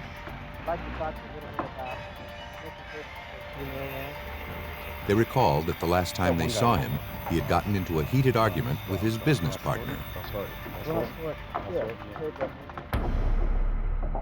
While working to remodel condominiums in Waikiki, his partner and longtime friend Ross Horton said he needed more money to finish the job. Osborne refused. In fact, he accused Horton of using company money to purchase drugs. Ross Horton denied the accusation and then stormed off the job site. When they returned to the condos the following day, there was no sign of Charles Osborne. However, they noticed a pool of reddish-brown liquid on the floor. Believing it to be some sort of cleaning solution, they thought nothing of it. The construction workers agreed to accompany investigators to the former job site in Waikiki. Though nearly 2 years had passed, they hoped to uncover evidence of murder.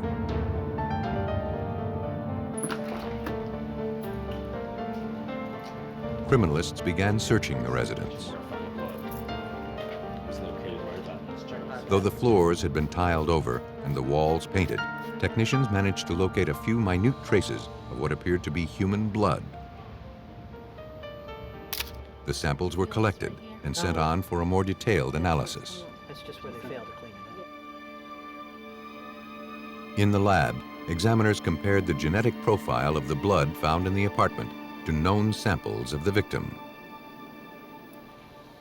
They matched. Something violent had happened to Charles Osborne inside that condo. He just notified the people that And for homicide detective Hal Fitchett, all of the circumstantial evidence pointed to Ross Horton. So now the objective was to locate Ross Horton. And we contacted individuals here with the state of Hawaii, and they were able to give us possible or potential addresses where Mr. Horton may be residing. So I did follow up with those areas, and I did locate an address. Ross Horton was ultimately tracked down to an address in Oakland, California. Police there were notified, and when Horton showed up for work, he was taken into custody.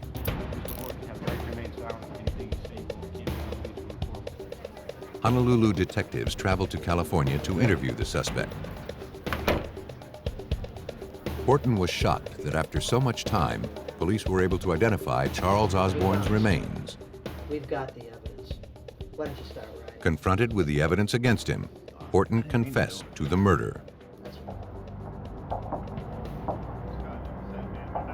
Horton said that after the other contractors had left the job site the day he and Osborne argued, he returned to confront his partner. He needed money to buy drugs. But when Osborne refused to give him more company money, he became enraged.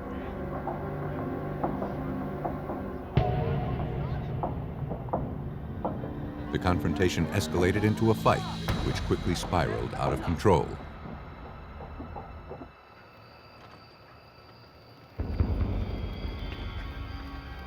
Later that evening, to conceal his crime, Horton placed Charles Osborne's body inside his toolbox and disposed of it off the side of a highway.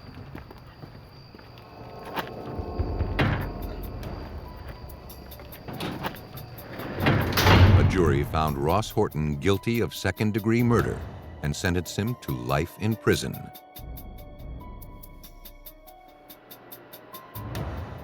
With the help of Dr. Lee Goff's insect analysis, authorities were able to identify the victim and his killer. In Oklahoma, investigators must also rely on bugs, but this time to disprove a murder suspect's alibi.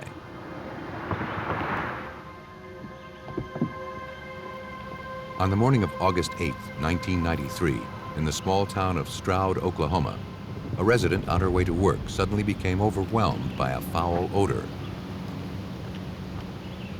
It was coming from a large pile of trash in front of her neighbor's home.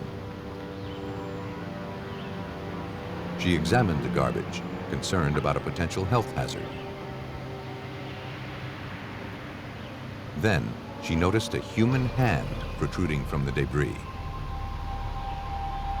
She quickly called 911. Dispatchers learned that the residence where the body was found belonged to 44-year-old Lito Cisneros and his wife, Linda Howell. When police arrived, they began rummaging through the trash. Under the mountain of debris, wrapped in a blanket, investigators found the lifeless body of a middle-aged man. From cuts and bloodstains on his t-shirt, it was clear he had been stabbed to death. Technicians collected all of the garbage, including fly larvae that had covered the body. Neighbors confirmed that the victim was in fact Lito Cisneros. And they hadn't seen his wife, Linda Howell, or Lito's vehicle in some time. Fearing there could be more victims inside, investigators cautiously made their way into the house. No one, including the victim's wife, appeared to be home. Agent Jackie Johnson of the Oklahoma Bureau of Investigation worked the case. When we entered the house and we couldn't locate Linda, who we had been told also lived there, we were very concerned for her welfare because the car had been missing, so we were also afraid that she was a victim. Their fears appeared to be well-founded. In the kitchen, there were signs that a violent struggle had taken place. Technicians found blood spatter on the wall and floorboards. And hidden beneath the refrigerator, investigators located a steak knife.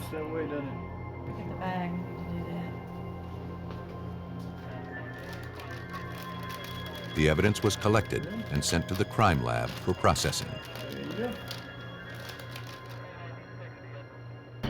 Oklahoma authorities were faced with a dead body and a missing woman. An APB was immediately put out on Lito's vehicle. Investigators knew that if they didn't come up with answers, and quickly, more victims could turn up.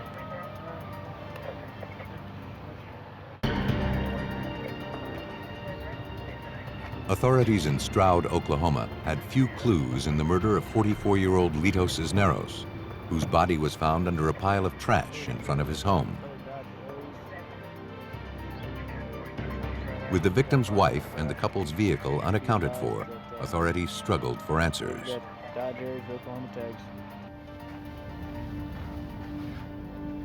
At autopsy, the medical examiner determined that Lito Cisneros had died as a result of multiple stab wounds to the head and chest.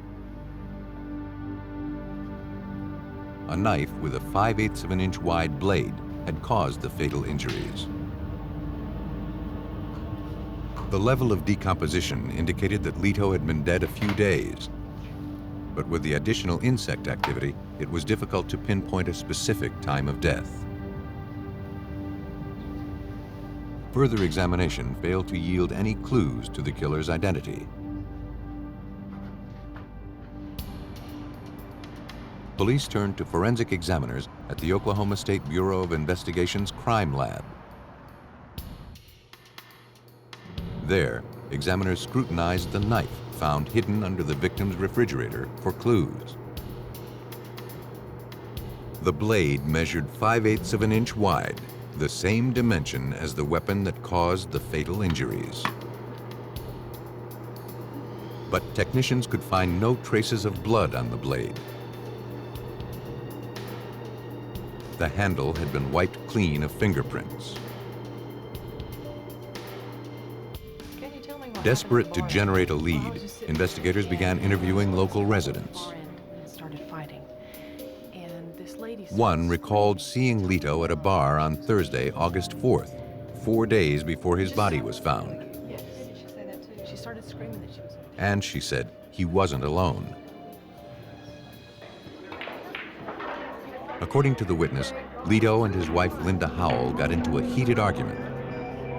And that was not unusual. Linda began screaming at her husband, humiliating him in front of the other patrons. The witness also overheard Linda threatening to kill Lito before she stormed out of the bar. Lito followed her out and never returned. The witness had not seen Lito since that night. But she had seen Linda Howell heading out of town in Lito's car a few days later. Yeah, I'm pretty sure. Suddenly, investigators were no longer concerned that the victim's wife was in any kind of danger. Agent Jackie Johnson. We found that Linda had been seen 2 or 3 days following Lito's last sighting, and therefore we were aware that she was okay, and she had also been seen in Lito's car. The fact that she had left town made us suspicious that she might have been involved.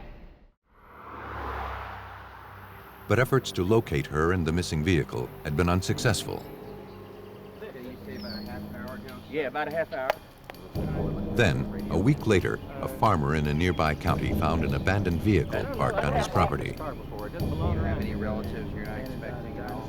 A check on the license plates revealed that it belonged to Lito Cisneros. And according to the farmer, it had only been there a day.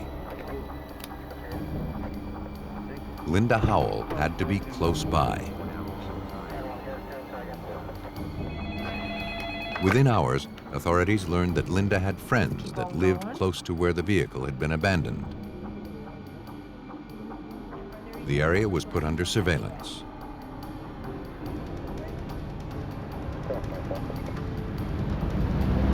A short while later, the tactic paid off. Police spotted a car passing through the small town. And sitting in the passenger seat was a woman fitting Linda Howell's description. When questioned, the woman identified herself as Linda Howell. She was taken into custody and then transported back to Stroud, Oklahoma.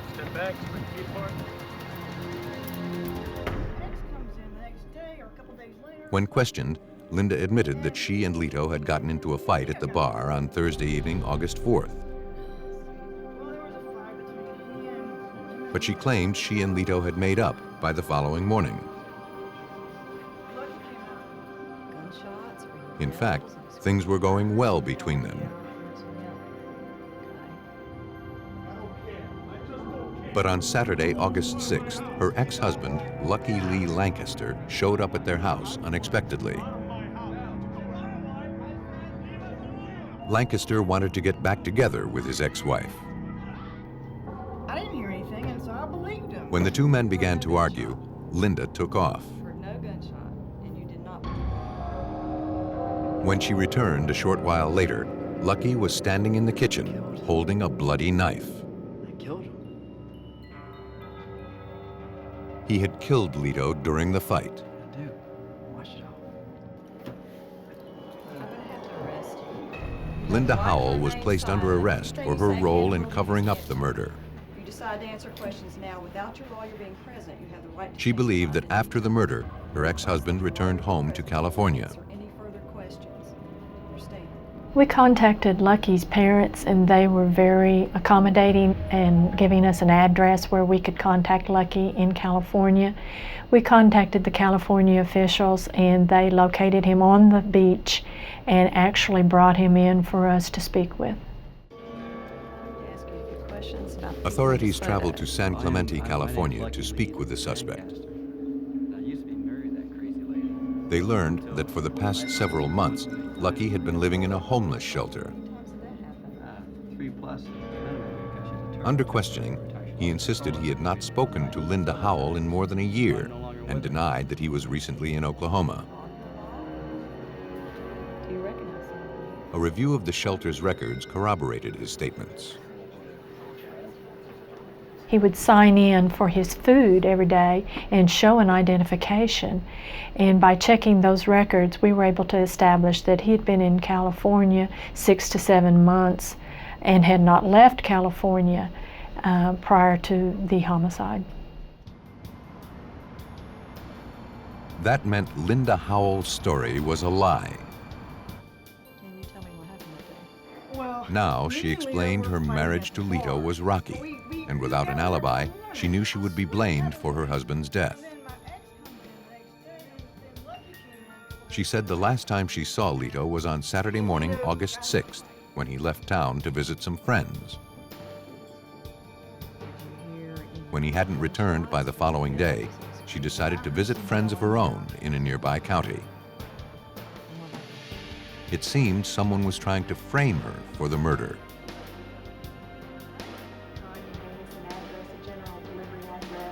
Investigators weren't buying the story.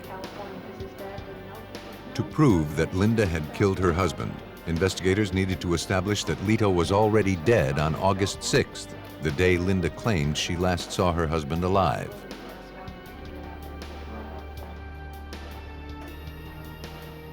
The only evidence authorities had to firmly establish a time of death were the insects collected from the victim's body.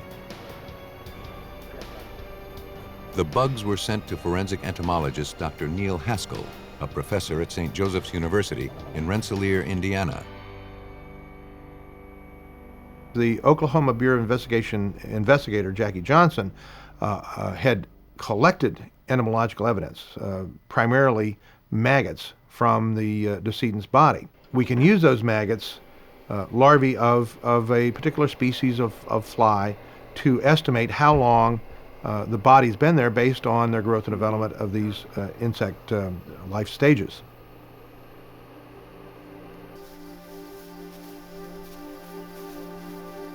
Dr. Haskell has spent the last 18 years researching the relationship between insects and decomposing human remains. To understand that relationship and to determine the life cycles of insects on a corpse, most of his studies have been done using pigs that have died of natural causes. Pigs are readily available anywhere in the world, and many of the pig organs and tissues are almost identical to the human organs and tissues. So we find that it is a very adequate model to, and probably the closest animal we can find, and we find relatively no difference in the rate of decomposition of humans and pigs, nor do we find any difference in the insects or the sequence of insects that are attracted to both humans and pigs. Based on those studies, Dr. Haskell concluded that the common blowfly larvae collected from the crime scene were in the 3rd stage of development, meaning they were very close to becoming adult flies.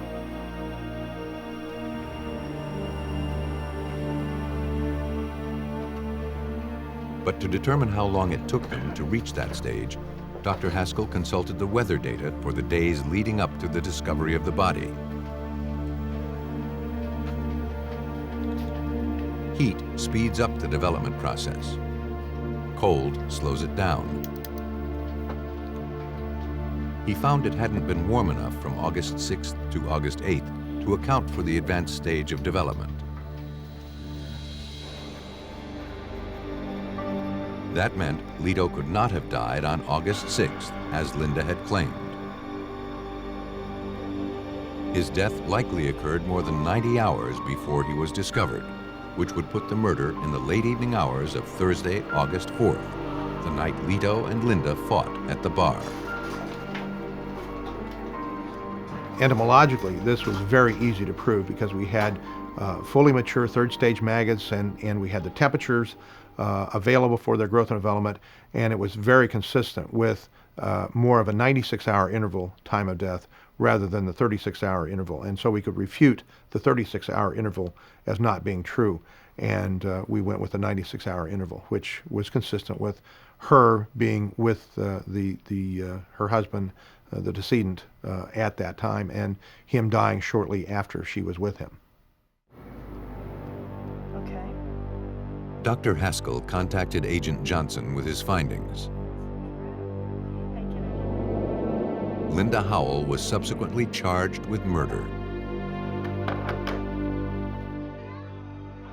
Police believe that after arriving home from the bar on Thursday evening, August 4th, the fight between Linda Howell and Lito Cisneros escalated. After stabbing him to death, Linda dragged his body to the curb, covered him with debris, and left him with the garbage to be picked up in a few days.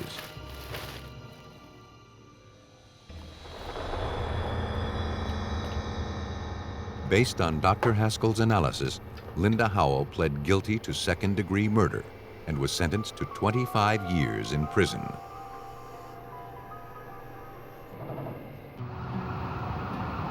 An hour's drive from the Mississippi state capital of Jackson, the rural community of Summit offers an escape from bustling city life.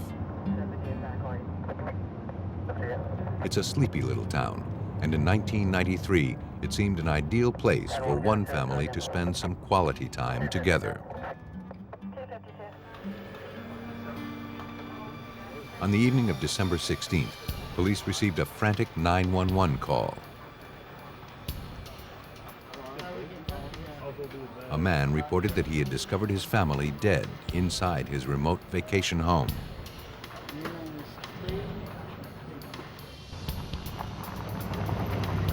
Officers from the Pike County Sheriff's Office and from the Mississippi Highway Patrol were dispatched to the scene.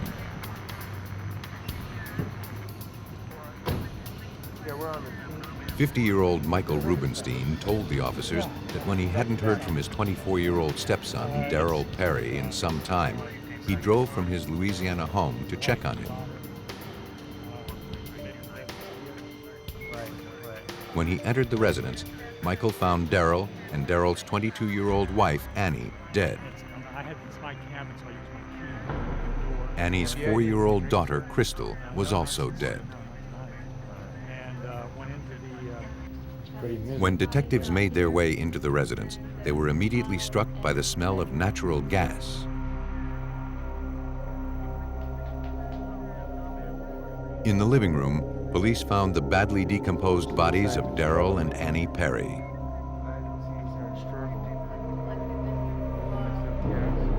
In an adjacent bedroom, police found the lifeless body of Crystal lying in her bed. Police removed the bodies and sent them for autopsy.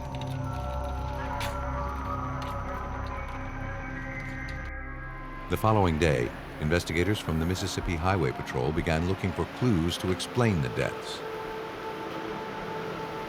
Aside from the smell of natural gas, Detective Alan Applewhite was left with few answers. Due to the state of decomposition, there was no way that we could determine the cause of death. The room was not disturbed in any means. It didn't look like there'd been a struggle. We had 2 victims in the den area with nothing out of place. Police turned to the medical examiner for answers. The level of decay and the development stage of insects observed on the bodies suggested the family had been dead at least 2 weeks. That meant they had likely died in early December. Believing a gas leak inside the residence was responsible for the deaths, the coroner began a more detailed analysis. Almost immediately, he realized these deaths were not accidental. Both Darrell Perry and 22-year-old Annie had died from multiple stab wounds. Crystal had been strangled. The young family found dead inside an isolated Mississippi vacation home had been brutally murdered.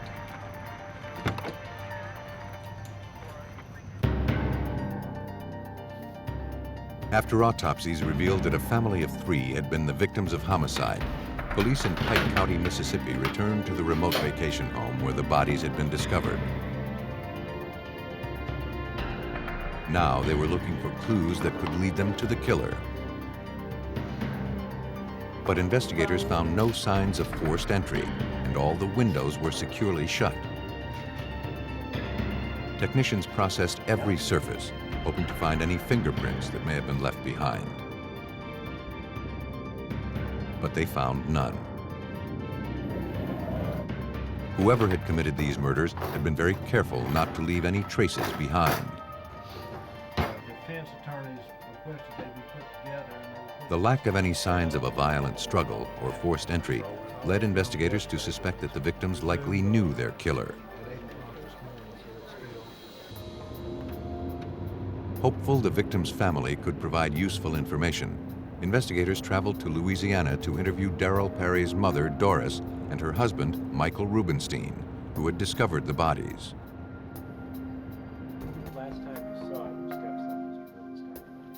Michael explained that he had driven the family to his remote Mississippi retreat in early November. His stepson, Darrell, and Darrell's wife, Annie, had recently gotten back together after a long separation. Annie's young daughter from a previous marriage desperately needed a father figure in her life. For her sake, Darrell and Annie wanted to make the marriage work. They hoped some quiet time together as a family would make them closer. Michael offered to let them stay at his Mississippi residence. He said he last spoke to Darrell by phone on November 16th. But the last time I talked to them, According to Darrell, everything was going fine. But after a month went by without a word, Michael returned to the residence on December 16th. That's when he discovered the bodies. The Rubensteins told police that while Darrell and Annie were separated, Annie had dated a reputed drug dealer named Tony Harris. Harris was rumored to be a violent man. Police quickly located the suspect and brought him in for questioning. But Tony Harris denied any knowledge of the murders. And he had a solid alibi for the first week of December, when the murders had likely occurred. Exactly. He later agreed to take a polygraph test, which indicated he was telling the truth. No, because of the trees that was The investigation ground to a halt. 12, that's about 12:50. How you doing, Mr. Perry? Have a seat, please. Then, a few days later, Darrell Perry's brother, David, came in to speak with police. I just wanted to come in. I thought it was an important... David believed their stepfather, Michael Rubenstein, had committed the murders. He said that he, Darrell, and their stepfather had been involved in insurance scams for years. And from past experience, David believed that Michael Rubenstein would have no problem killing for money. David gave information that Rubenstein and he and Darrell and other family members had been involved in over the years, that Rubenstein primarily made a living off of insurance scams. He told us of a death where a hunting accident where a partner was killed back in 1979. Following up on the lead, investigators reviewed the case files for the 1979 death of Rubenstein's business partner. According to court documents, the business partner was killed during a hunting trip when Rubenstein's gun accidentally misfired. No criminal charges were ever brought. But 2 weeks before the accident, the partner had made Rubenstein a beneficiary of his life insurance policy. But when Rubenstein tried to collect on the policy, the insurance company refused to pay. He decided to take the insurance company to court. Your Honor, one never knows when tragedy's going to strike, and the premiums... But the law stated that if the policyholder dies within 2 years of signing the paperwork, the insurance company is not required to pay. Rubenstein was reportedly furious at the decision.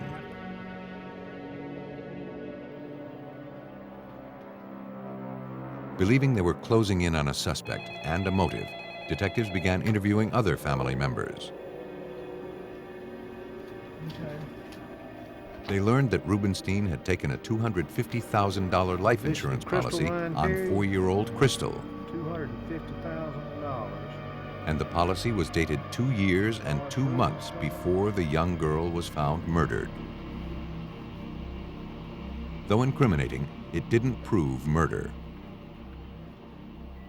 We knew now of a motive, which was a $250,000 life insurance policy, and it was just not enough for the DA to accept the case. When Mississippi police reviewed witness statements, however, they found something that had previously gone overlooked. So that's very important. Several residents who lived near the vacation home where the victims were found murdered had seen Rubenstein in town on November 16th.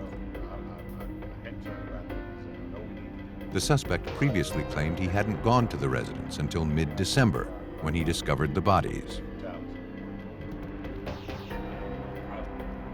To prove murder, investigators needed to establish that the family died during Rubenstein's trip to Mississippi in mid-November, not in early December, as the coroner had indicated.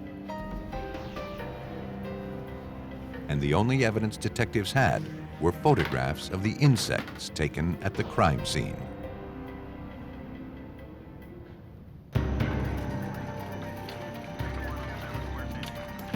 Authorities in Summit, Mississippi believed that a $250,000 life insurance policy had led 50-year-old Michael Rubenstein to murder his stepson and his stepson's young wife and child. Though the suspect had been seen near the crime scene on November 16, 1993, the coroner's report indicated the family had died in early December. To resolve the conflicting information and firmly establish a time of death, detectives contacted esteemed forensic anthropologist Dr. William Bass of the University of Tennessee in Knoxville. For more than 30 years, Dr. Bass has conducted research at a 3-acre facility known as the Body Farm. Using human bodies that have been donated for scientific research, Dr. Bass has become an expert in how individuals decompose after death. In law enforcement, you're frequently called upon to determine the length of time since death. And to do that, you need to know what the decay rate is and what the decay sequence is in humans. So this is one of the things that I got interested in, is determining the length of time since death. And in order to do that, then you need to look at how the body decays, how long does it take for that decay to occur, what are the factors like temperature and the insects and so forth that help you to determine the length of time since death. The larvae of the common blowfly observed in crime scene photographs were about 14 days old, suggesting the family died in early December. But that didn't tell the whole story. When Dr. Bass examined the remains and factored in the temperature data, he concluded from the level of decomposition that the victims had been dead a month before they were discovered on December 16th.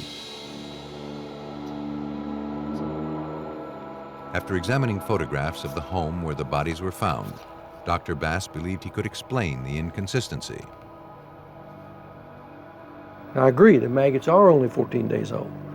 But you've got two things going on at the same time. You've got these bodies decaying inside of a house. You've got the flies outside of the house. It takes the flies a few days to begin to get the smell.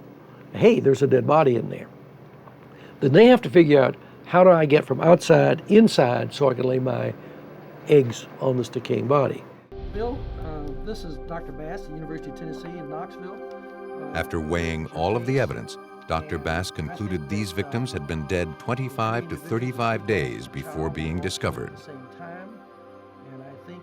That put the time of death at mid-November, exactly when Michael Rubenstein had been seen near the residence.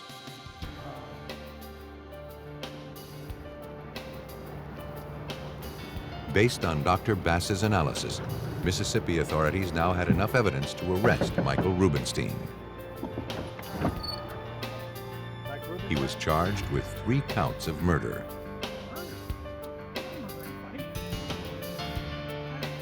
Police believe that when Michael's financial problems became too much, he began plotting to kill his family members and then profit from their deaths.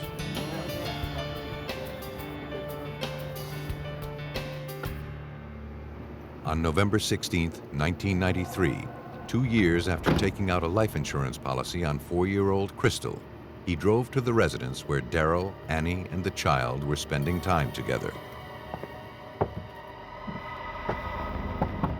There, he brutally murdered the young family. Hey, Mike. 50-year-old Michael Rubenstein received 2 life sentences for the stabbing deaths of Daryl and Annie Perry.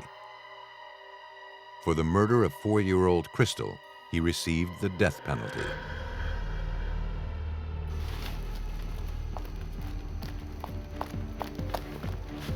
Some killers are skilled at removing any trace of themselves from a crime scene. But nature has its own way of leaving clues behind.